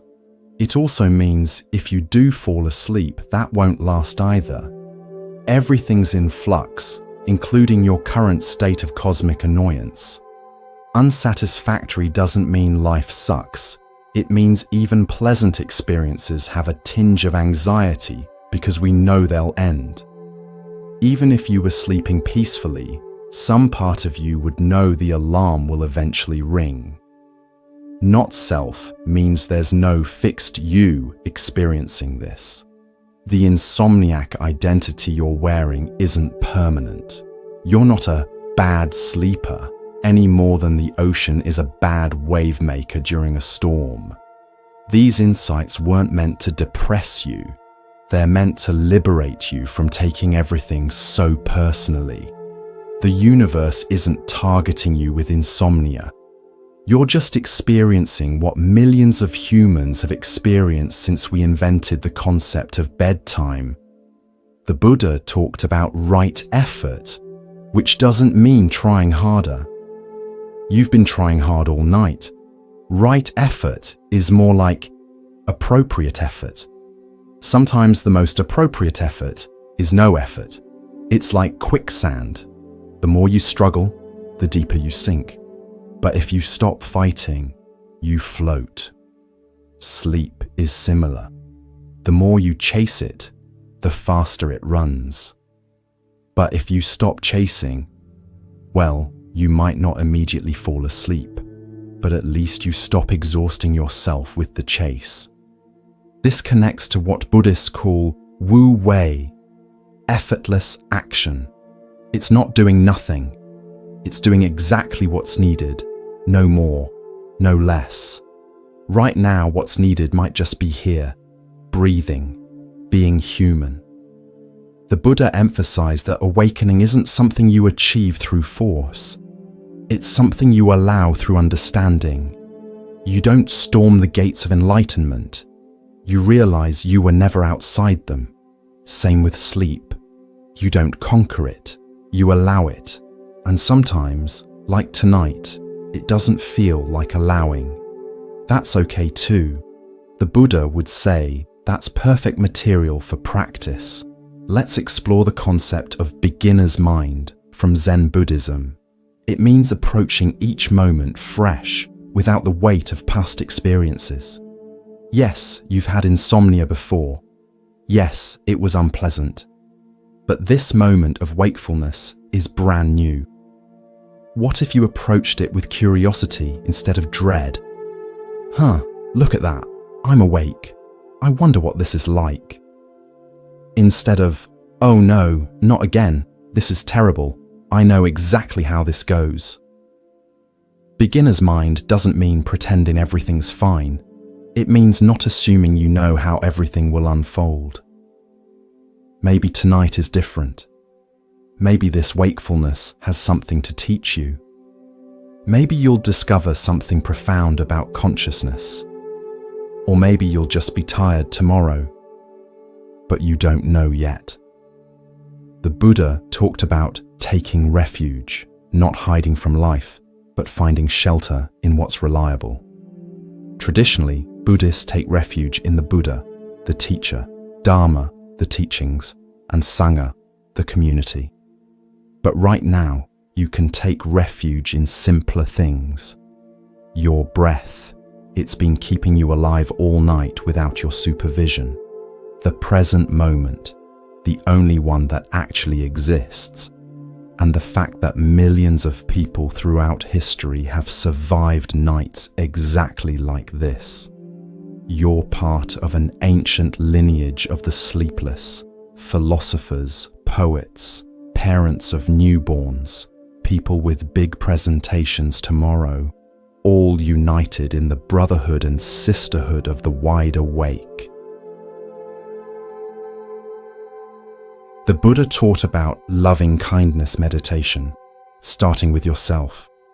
This is radical now when you're more inclined toward self-criticism. But try it. May I be happy? May I be peaceful? May I accept this moment as it is? May I stop Googling fatal insomnia? Then extend it outward. May all beings who are awake right now find peace. May everyone staring at their ceiling feel less alone. May that person somewhere checking their phone for the 100th time remember they're human, not a sleep-optimized machine. This practice isn't about feeling warm and fuzzy. It's about recognizing our shared humanity.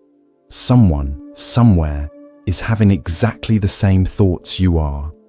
There's comfort in that. The Buddha understood that transformation happens not through force, but through awareness. You can't think your way to sleep, but you can observe your way to peace with wakefulness. Watch your thoughts like you're watching a parade. There goes the "I'll never sleep again" float. Here comes the "Tomorrow will be awful" marching band. Oh look, the "Why me" balloon just passed by. You don't have to join the parade. You can just watch it pass. This is what meditation really is. Not emptying your mind, but changing your relationship to its contents. Instead of being in the thought stream, drowning in worries, you sit on the bank and watch it flow. The Buddha talked about skillful means, using whatever works to reduce suffering. Right now, skillful means might be remembering that you've survived every sleepless night so far, finding humor in your mind's dramatic predictions, practicing gratitude for what's working. Hey, your heart's still beating. Accepting that rest has value even without sleep. The Buddha's path isn't about achieving perfection. It's about finding freedom within imperfection. Your insomnia isn't a failure of spiritual practice. It is spiritual practice. Every moment of wakefulness is a chance to practice presence, acceptance, compassion. Let's talk about what Buddhists call the middle way between extremes. You've been swinging between trying to force sleep and despairing about wakefulness. The middle way is neither forcing nor giving up. It's just being with what is. This is revolutionary thinking. Your whole life, you've been taught that effort solves problems. But some problems dissolve when you stop treating them as problems. Insomnia might be one of them. The Buddha discovered that much of our suffering comes from what he called the second arrow. The first arrow is what happens. You can't sleep. The second arrow is your reaction. All the stories about what this means, all the future catastrophes you're imagining.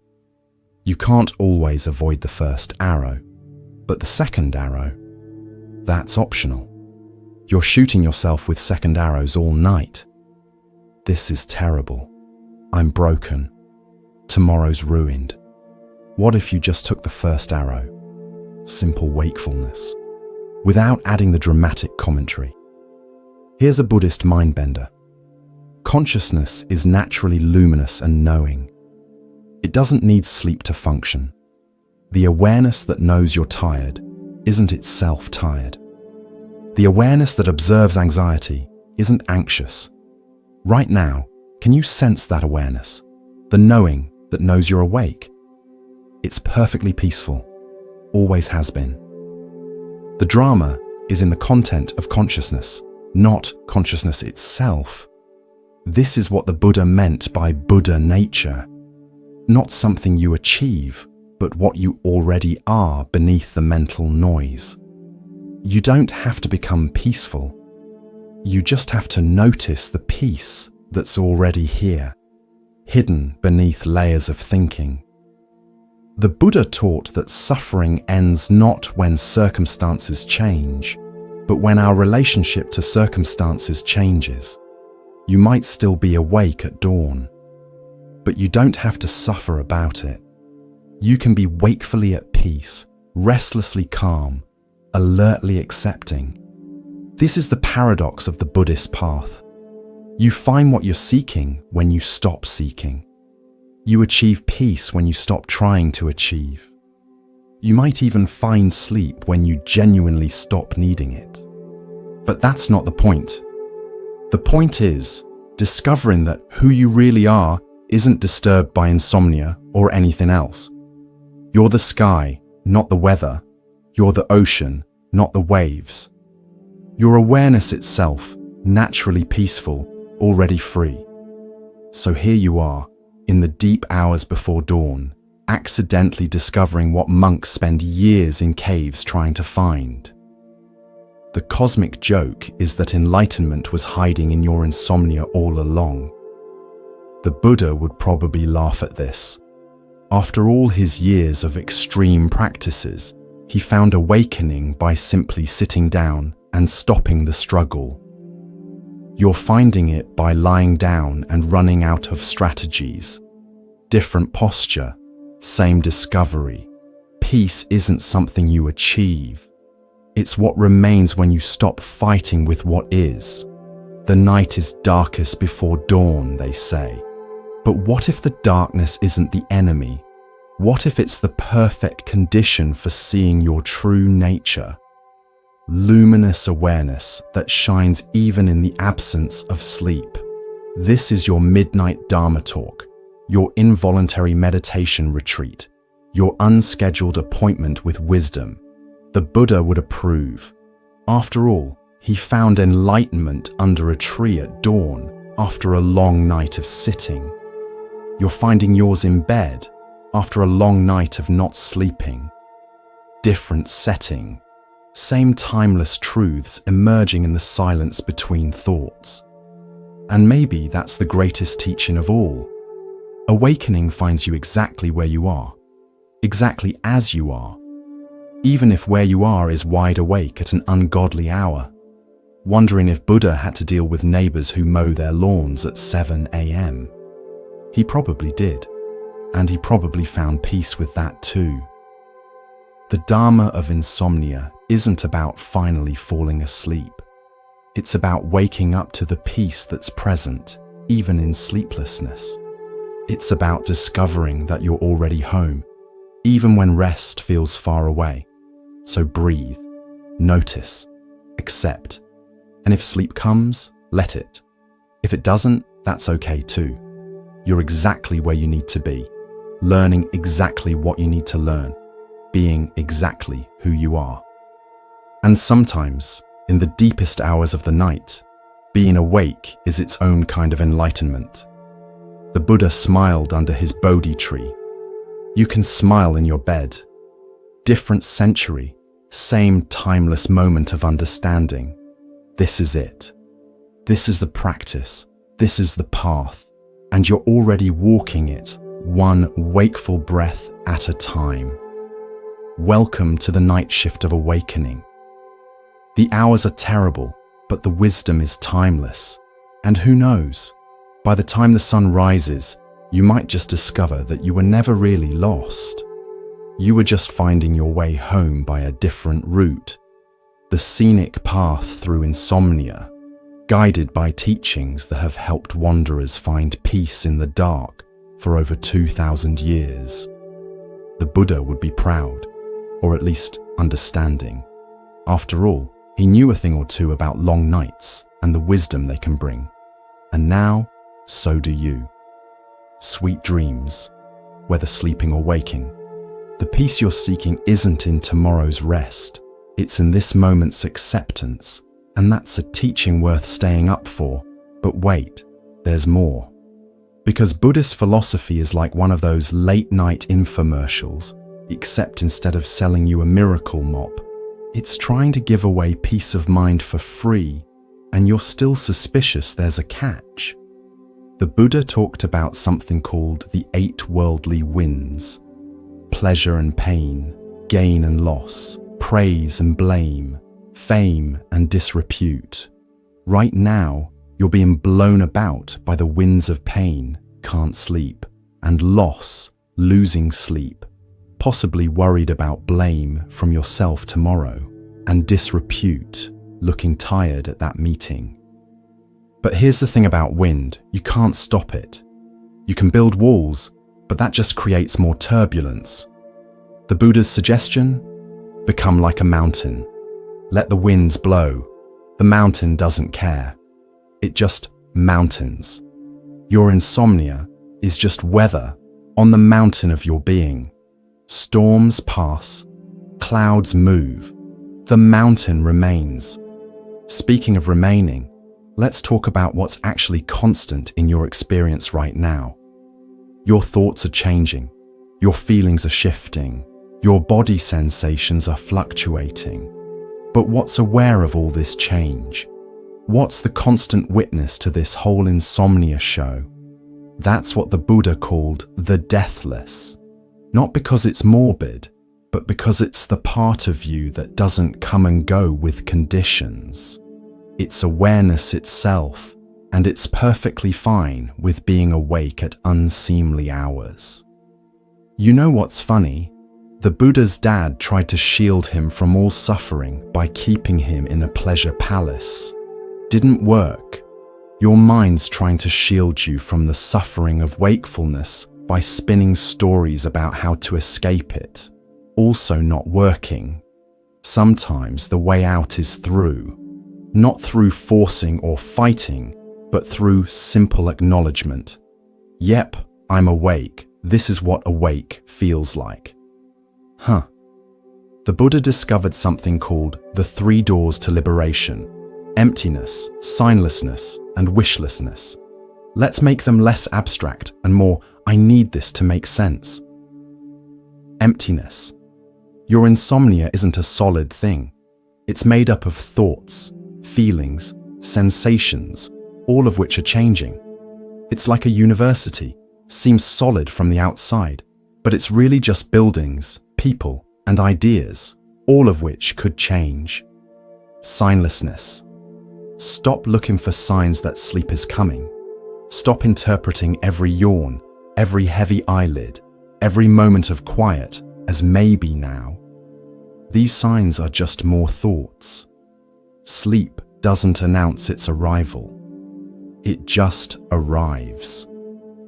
Wishlessness. This is the advanced level. Not even wishing for sleep. Not because you're giving up, but because you're so okay with this moment that sleep becomes optional. Like when you stop caring if your crush texts back, and suddenly they do. The universe is weird like that. The Buddha taught about right mindfulness, which includes mindfulness of death. Now, before you panic that we're getting too heavy for insomnia hour, hear me out. Remembering impermanence, including our own, has a way of putting sleepless nights in perspective. In the vast scheme of things, losing one night's sleep isn't the catastrophe your mind's making it out to be. You've lost nights before, you'll lose them again, and someday you'll sleep the longest sleep of all. Makes tonight seem less dramatic, doesn't it? But let's not get too philosophical. Let's talk about what the Buddha called the 4 immeasurables: loving kindness, compassion, sympathetic joy, and equanimity. These are like emotional superpowers, and you can practice them right now, horizontal and frustrated. Loving kindness, already covered. Be nice to your sleepless self.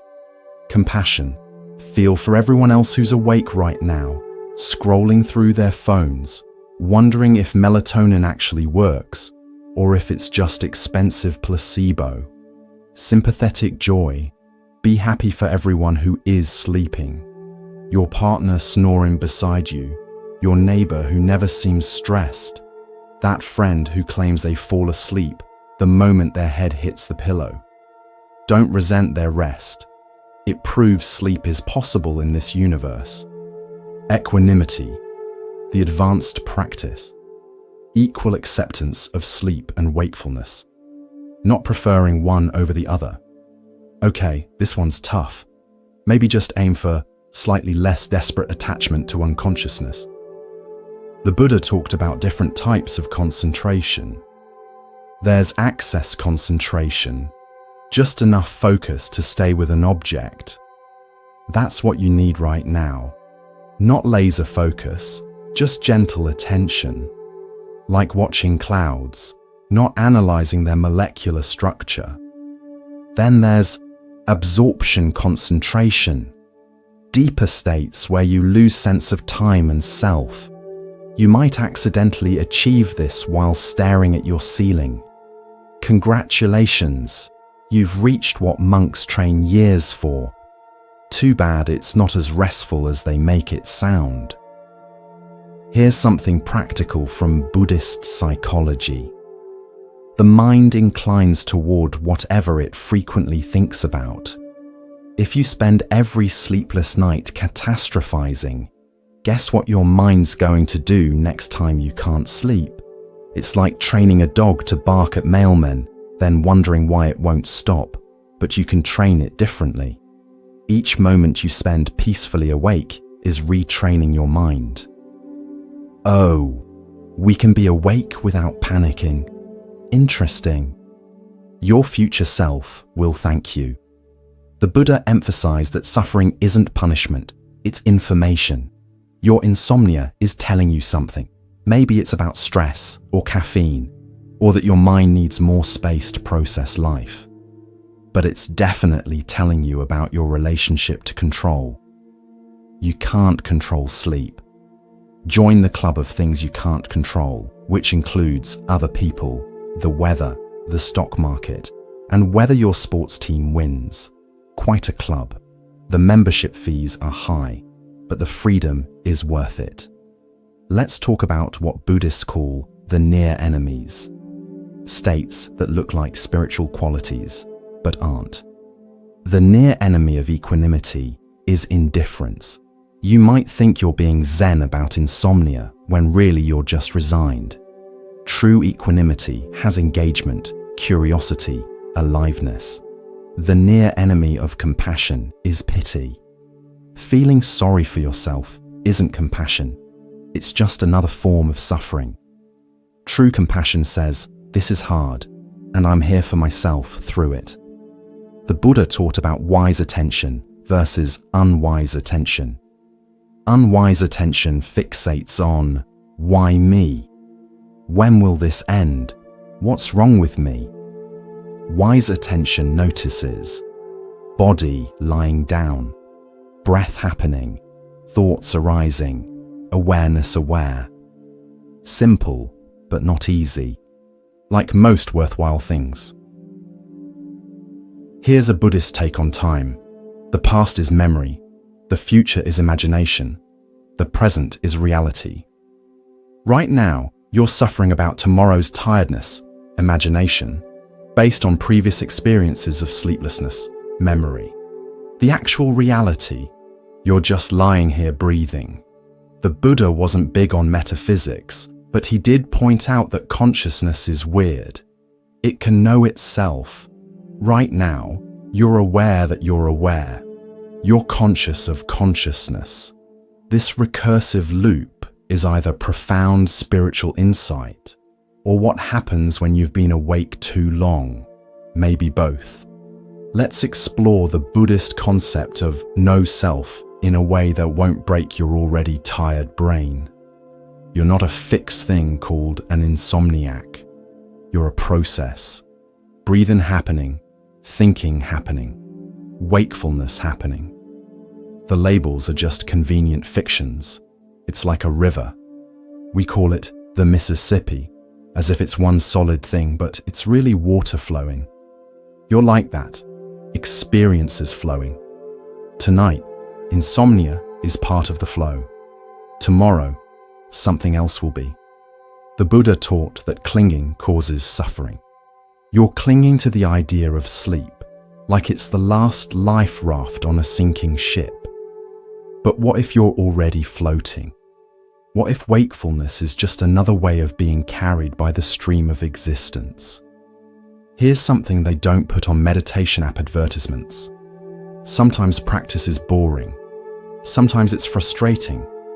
Sometimes it's lying in bed at ridiculous hours, wondering if ancient wisdom applies to modern insomnia. Spoiler, it does. The Buddha talked about skillful versus unskillful actions. Checking your phone right now? Probably unskillful. The blue light isn't helping, and your ex's vacation photos definitely aren't. Noticing your breath? Skillful. Not exciting, but skillful. Let's address the elephant in the room, or rather, the elephant that's not in the room: sleep. The Buddha taught about craving as the root of suffering.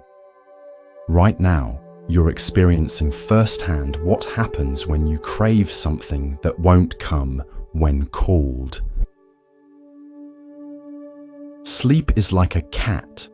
The more desperately you want it to sit in your lap, the more it ignores you, act indifferent, and suddenly it's all over you. The Buddha understood cats and sleep and the perverse nature of desire. You know what's interesting about Buddhist cosmology? They have all these realms of existence: heavenly realms, hell realms, hungry ghost realms.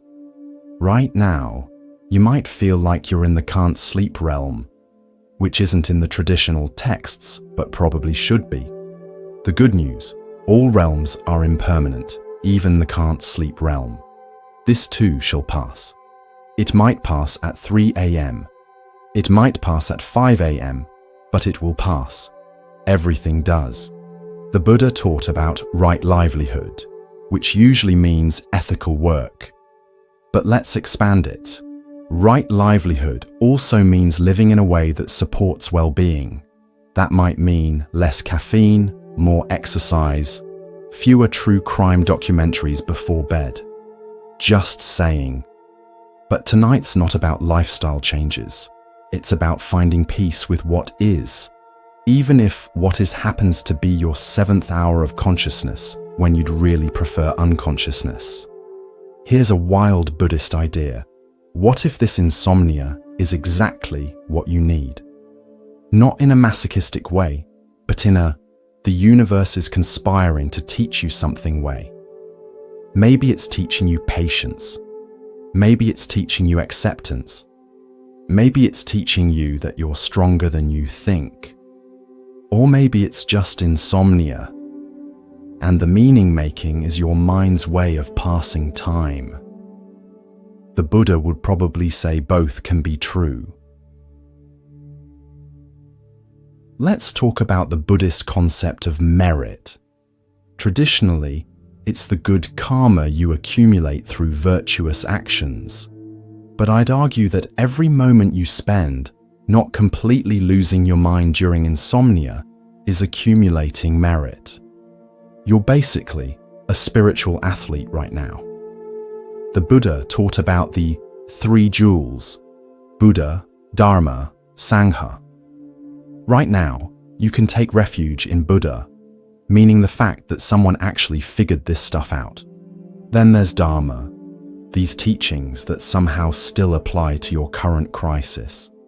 And finally Sangha, the invisible community of everyone else who's awake right now, probably listening to something similar, wondering if ancient wisdom really works on modern insomnia.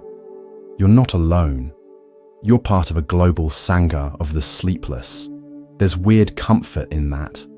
The Buddha talked about Vedana, the feeling tone of experience. Not emotions, but the basic pleasant, unpleasant, neutral quality. Right now, notice the unpleasantness of wakefulness, the pleasantness of your soft pillow, the neutrality of distant traffic sounds. It's all just Vedana, rising and passing. Here's some advanced Buddhism for your advanced insomnia. The teaching of two truths, conventional truth and ultimate truth. Conventional truth, you can't sleep and it sucks. Ultimate truth, there's no separate you to have insomnia, just this moment's experience unfolding. Both are true. You can honor your conventional suffering while remembering ultimate freedom. It's like being in a movie. You can feel the emotions while knowing it's just a film. The Buddha emphasized direct experience over belief. You don't have to believe these teachings will help. Just experiment. Notice what happens when you stop fighting wakefulness. Notice what happens when you treat yourself kindly. Notice what happens when you remember this is temporary. Your bedroom has become a laboratory for consciousness research. You're basically a scientist now. A very tired scientist, but still. Speaking of science, modern research is confirming what the Buddha knew. Mindfulness changes your relationship to difficult experiences. It doesn't make insomnia go away, but it makes it workable. Like the difference between being in pain and suffering about pain. The Buddha taught that intention matters. Your intention right now might be, just survive until morning. That's valid. But what if your intention shifted to, use this wakefulness to understand my mind better? Same insomnia, different journey. Let's be real though. Sometimes spiritual practice feels like putting lipstick on a pig. You're exhausted, frustrated, and someone, me, is telling you about ancient wisdom. The Buddha would get it. He tried everything before finding the middle way. But here's what's beautiful. The path doesn't require perfection. It just requires presence.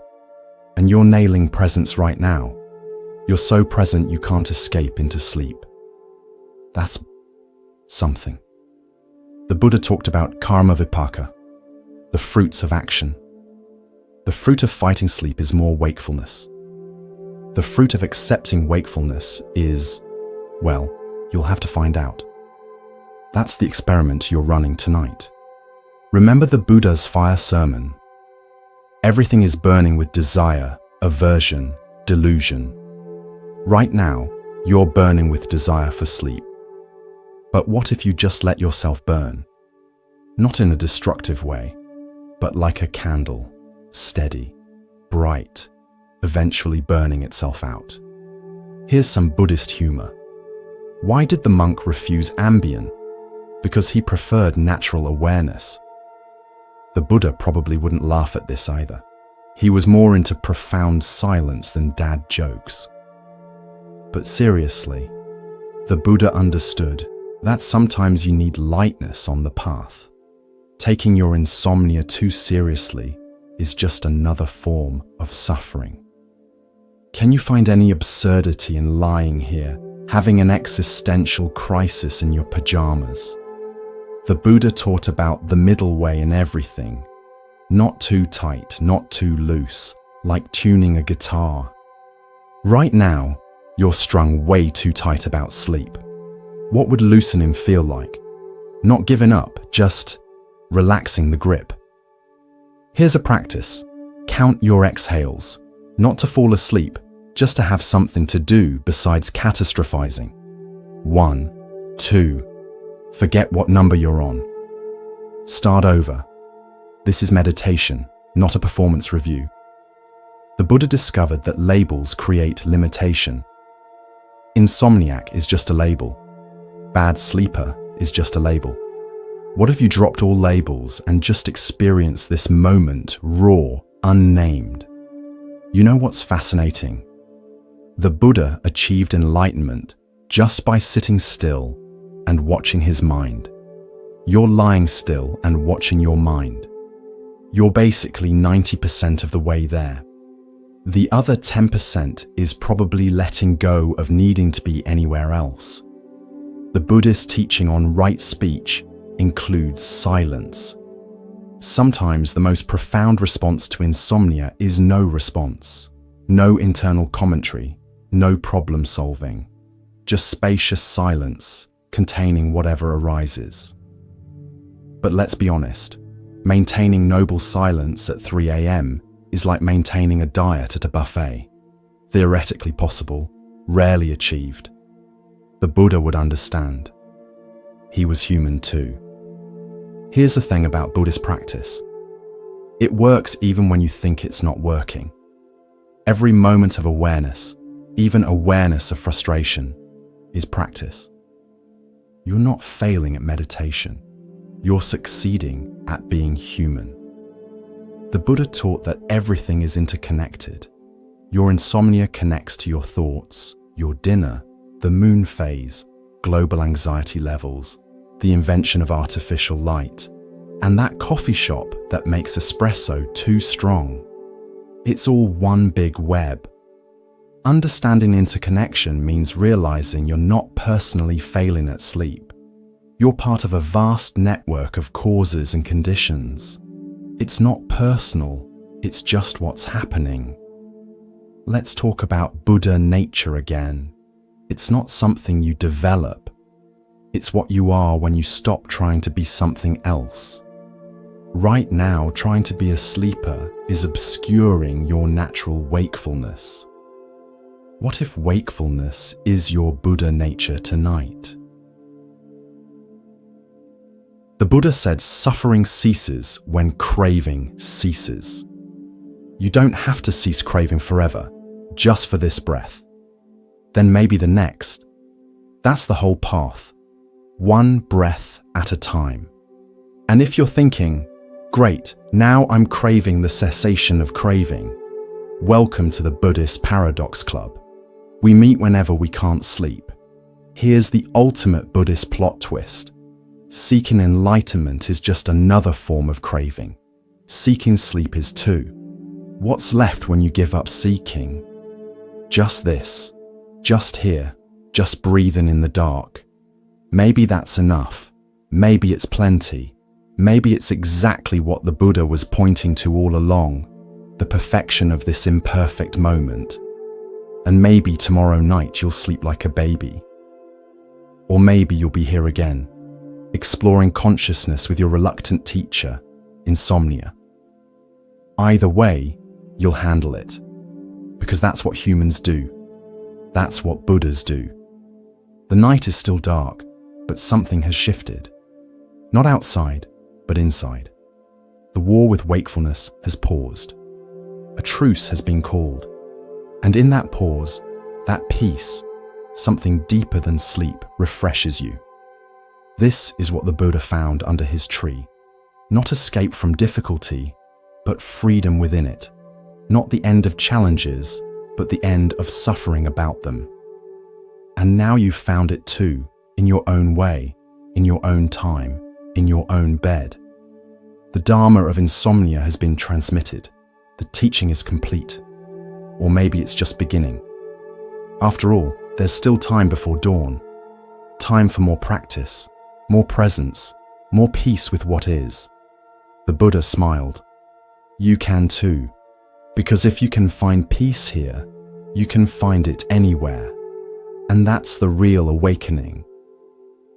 The Buddha often used the metaphor of a raft to describe his teachings. You use the raft to cross the river of suffering, but you don't carry it on your head once you reach the other shore.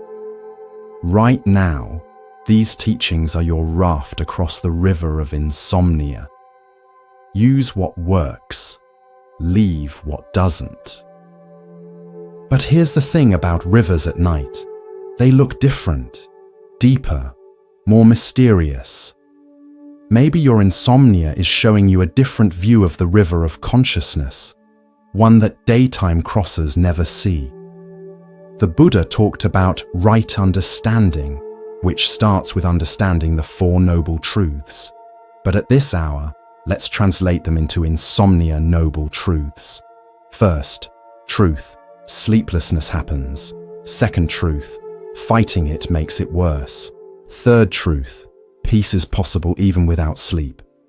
Fourth truth, here's how, through acceptance, awareness, and maybe a touch of cosmic humor about the whole situation. Let's explore what Buddhists call the six sense doors: sight, sound, smell, taste, touch, and mind. Yes, mind is considered a sense door in Buddhism. Right now, your mind door is wide open, broadcasting the late-night anxiety show. But you can observe this just like you'd observe sound or touch, as phenomena arising and passing. Notice your other sense doors right now. The darkness or dim light through your eyes, the sound of your house settling, maybe distant traffic, the taste of, well, probably nothing unless you're stress-eating crackers in bed, no judgment. The touch of sheets, the weight of blankets, these sensations are just happening without drama. It's only the mind door that's creating the theatrical production of Why Can't I Sleep? The musical. The Buddha emphasized that suffering arises when we identify with our experiences rather than observing them. Right now, you might be thinking, I am an insomniac, rather than insomnia is happening. See the difference? One is an identity crisis, the other is just weather passing through consciousness.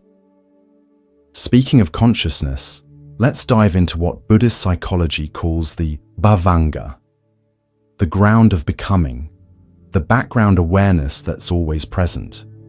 Even in your most agitated moments tonight, there's been this steady awareness underneath, watching the whole show. It's like the screen in a movie theater. The drama plays across it, but the screen itself remains unchanged. Can you sense that screen-like awareness right now? The part that's aware of your frustration, but isn't itself frustrated. That's what the Buddha pointed to as your true refuge. Here's a Buddhist brain teaser for your sleepless mind. If everything is impermanent, including this moment of wakefulness, then your insomnia is already ending. It's ending so slowly you can't perceive it, like watching grass grow or paint dry. But it is ending. Everything is always ending and beginning simultaneously. The Buddha talked about sila, samadhi, prajna, ethics, concentration, and wisdom. Right now, your ethics might just be not waking anyone else with your tossing and turning. Your concentration is probably shot. But wisdom can arise precisely in these difficult moments when all your usual strategies have failed. Sometimes wisdom looks like finally getting the joke that you've been trying to use your mind to solve a problem created by your mind. It's like trying to bite your own teeth or wash water. The Buddha would definitely see the humor in this. Let's talk about what Buddhists call the three times: past, present, and future. Your mind has been time traveling all night, regretting the past. Why did I have that late coffee? Fearing the future, tomorrow will be horrible, and missing the present entirely. But the present is the only time that actually exists. The past is memory, the future is imagination, but this breath, this moment, this is real. The Buddha discovered that most of our suffering comes from wanting to be somewhere else, someone else. Right now, you want to be in tomorrow morning, already rested, or in an alternate timeline where you fell asleep hours ago. But the only place peace exists is here, now, in this supposedly wrong moment. Here's something profound hidden in your insomnia. You're experiencing what Buddhists call dukkha dukkha, the suffering of suffering. You're not just experiencing wakefulness, you're suffering about your suffering, creating meta-suffering, suffering squared. It's like compound interest, but for misery. The antidote: stop adding layers.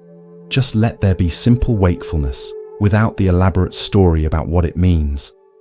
The Buddha taught about wise attention versus unwise attention. Unwise attention asks, why is this happening to me? Wise attention asks, what is this? Not analyzing, just curious. What is this experience of lying awake actually like when you strip away all the drama? You might discover it's just energy in the body, thoughts in the mind, breath coming and going. Not pleasant, but not the catastrophe your mind's been producing either.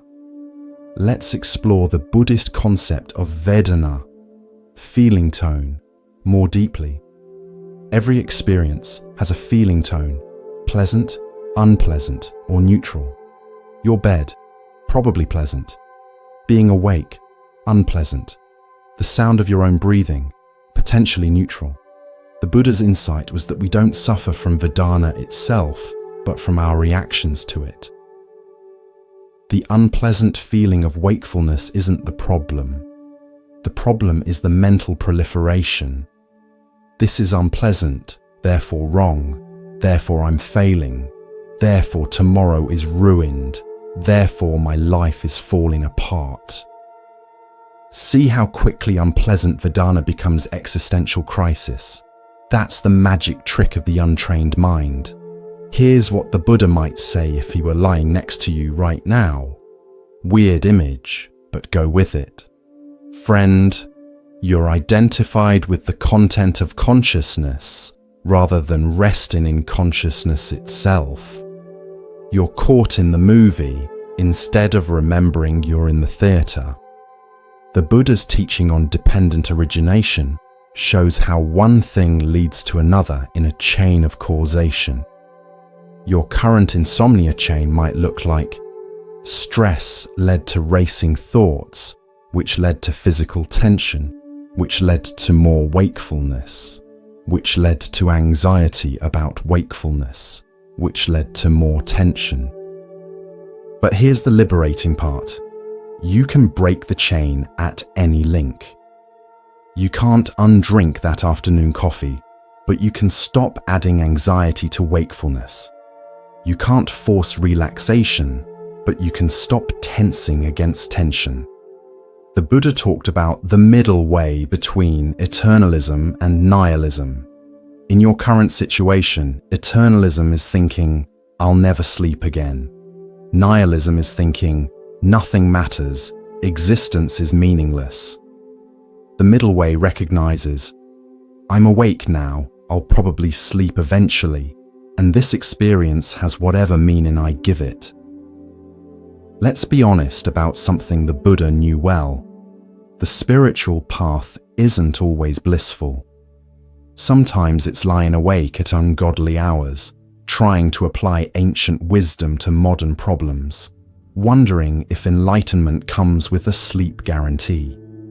Spoiler, it doesn't. Even enlightened beings need sleep. They just don't suffer about needing it. The Buddha taught about the 5 hindrances to meditation. We covered them earlier, but let's revisit them as the 5 hindrances to sleep. Wanting, craving unconsciousness. Aversion, hating wakefulness. Dullness, that heavy but not sleepy feeling. Restlessness, your current specialty. And doubt, wondering if you'll ever sleep normally again. The approach to all 5 is the same. Recognition without resistance. Oh, hello restlessness. I see you. You can stay, but I'm not serving tea. Here's a deep Buddhist teaching hiding in plain sight. The nature of mind is luminous and knowing. Even in your exhaustion, awareness remains bright. Even in confusion, knowing knows the confusion.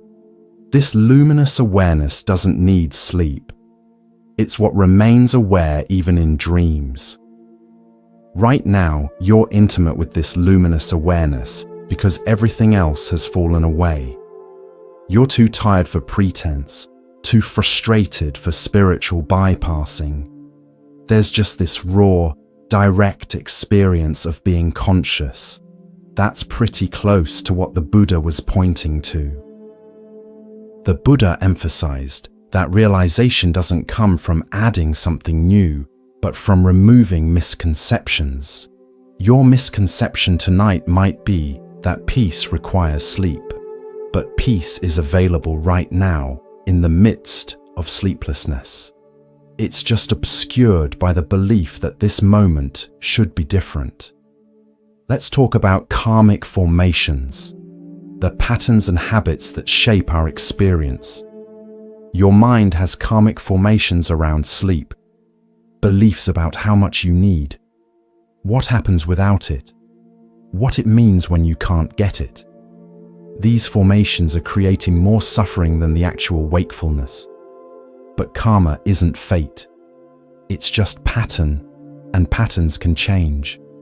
Every moment you spend peacefully awake is creating new karma, new patterns.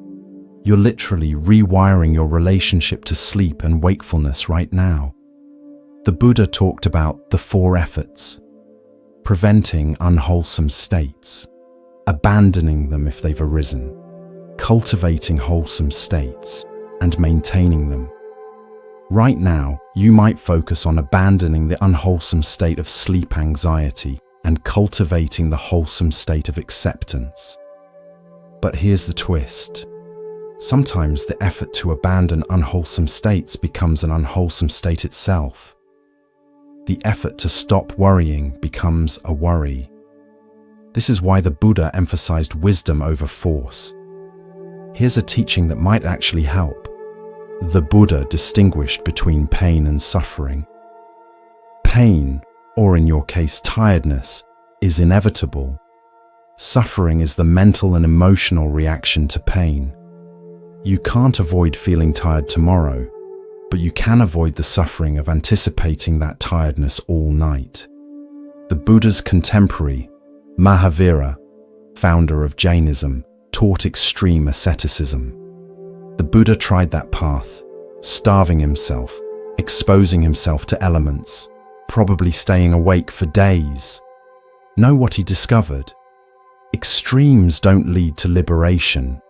The middle way does. So don't turn your insomnia into an extreme spiritual practice. Don't try to achieve enlightenment through sleep deprivation. Just be gently, wisely present with what is. Let's explore the Buddhist understanding of sankhara, mental formations or conditioning. Your reaction to insomnia is conditioned by past experiences, cultural beliefs about sleep, health articles you've read, stories from other insomniacs. This conditioning is running the show right now, but conditioning can be unconditioned.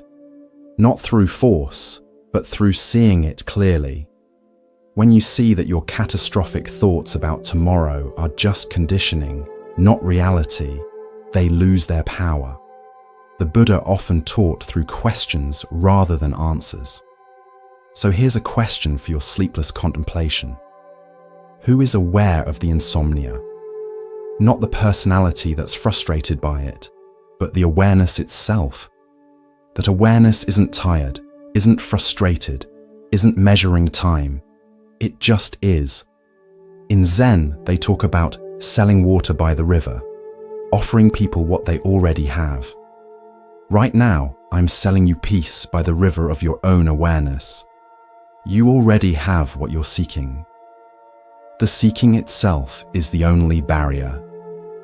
Here's the final paradox of your sleepless night. The very wakefulness you're fighting contains the awakening you're seeking. Your insomnia has become your meditation hall. Your frustration has become your teacher. Your exhaustion has become your practice. The Buddha found liberation not by escaping difficulty, but by understanding it so completely that it lost its power to create suffering. Tonight, you're on that same path. whether you realize it or not. And maybe that's the greatest gift of insomnia. It forces you to confront your mind directly, without distractions, without escapes. It's like an involuntary meditation retreat, minus the organic meals and sunset chanting. So here you are, in the deepest hours before dawn, accidentally discovering what monks spend lifetimes seeking: direct encounter with the nature of mind. Your insomnia has become your Bodhi tree, your bed has become your meditation cushion, and this endless night has become your path to understanding. The Buddha would recognize this moment. After all, he too sat through the long night before his awakening, facing every demon his mind could conjure. You're in good company, and who knows, maybe by the time the sun rises, you'll have discovered something more valuable than sleep. The peace that doesn't depend on conditions, the awareness that doesn't need rest, the freedom that's available even in the midst of difficulty. Or maybe you'll just be really tired tomorrow. That's okay too. The Buddha was reportedly quite tired after his enlightenment. Turns out, awakening doesn't exempt you from human biology, but it does change your relationship to it. And that change, that's already happening, one wakeful breath at a time. Welcome to the pathless path, the gateless gate, the teaching that's always available in the University of Insomnia. Class is in session, and you're both student and teacher, problem and solution, question and answer. The night is still deep, but something has shifted. Not outside, but inside, and that shift. That's what the Buddha was pointing to all along. Sweet dreams, whether sleeping or waking. The peace you seek is already here, hidden in plain sight, waiting to be discovered in the very wakefulness you've been trying to escape. And that's the cosmic joke that makes even the Buddha smile. But wait, the Dharma doesn't end just because you're reaching your limit. The Buddha would say that's exactly when the real teaching begins. When you think you can't go on, when you've exhausted all strategies, when you're sure you've heard everything there is to hear about accepting wakefulness. You know what's fascinating about the Buddha's enlightenment story? After that famous night under the Bodhi tree, he wasn't sure if anyone would understand what he'd discovered. He thought about just keeping quiet. Can you imagine? Sorry, everyone. Enlightenment is too complicated to explain. Good luck with your suffering. But then he remembered what it is like to suffer, to lie awake with racing thoughts. Okay, maybe not exactly like your current Netflix recommendation-induced insomnia, but close enough. And he decided to teach for 45 years. That's dedication. Or maybe he just had really good stamina from all those sleepless nights seeking truth. Here's something they don't put in the meditation apps. The Buddha's teachings were often contradictory. Not because he was confused, but because different people needed different medicine. Some needed to hear let go. Others needed to hear make an effort. Some needed everything is impermanent. Others needed Buddha nature is eternal. Right now, what's your medicine? Maybe it's the reminder that this sleeplessness contains its own wisdom. Or maybe it's permission to stop trying so hard to find wisdom and just be irritated for a while. The Buddha would probably say both are valid. Let's talk about the Buddhist concept of upaya, skillful means. It's like having a spiritual toolbox. Sometimes you need a hammer, strong determination. Sometimes you need a feather, gentle acceptance. Tonight, you've probably been using the wrong tools, like trying to hammer your way to sleep, when what you need is the feather touch of allowing. The Buddha was big on lists: 4 noble truths, 8-fold path, 5 precepts, 3 jewels. If he were teaching today, he'd probably have a podcast called 37 Factors of Enlightenment, or a YouTube channel, Buddha Reacts to Your Existential Crisis.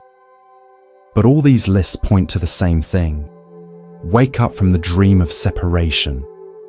Right now you feel separate from sleep, fighting with wakefulness. But what if sleep and wakefulness are just 2 sides of the same coin of consciousness? Here's a Buddhist dad joke. Why did the Buddha refuse sleeping pills? Because he preferred awakening tablets. I can feel your exhausted eye roll from here. But seriously, humor has its place on the path. The Dalai Lama giggles. Zen masters were known for outrageous statements. Maybe your insomnia needs less solemn wisdom and more cosmic comedy. The Buddha talked about the divine abodes: loving kindness, compassion, sympathetic joy, and equanimity. Right now, your divine abode might feel more like cranky tiredness, self-pity, envy of sleepers, and resignation. That's okay.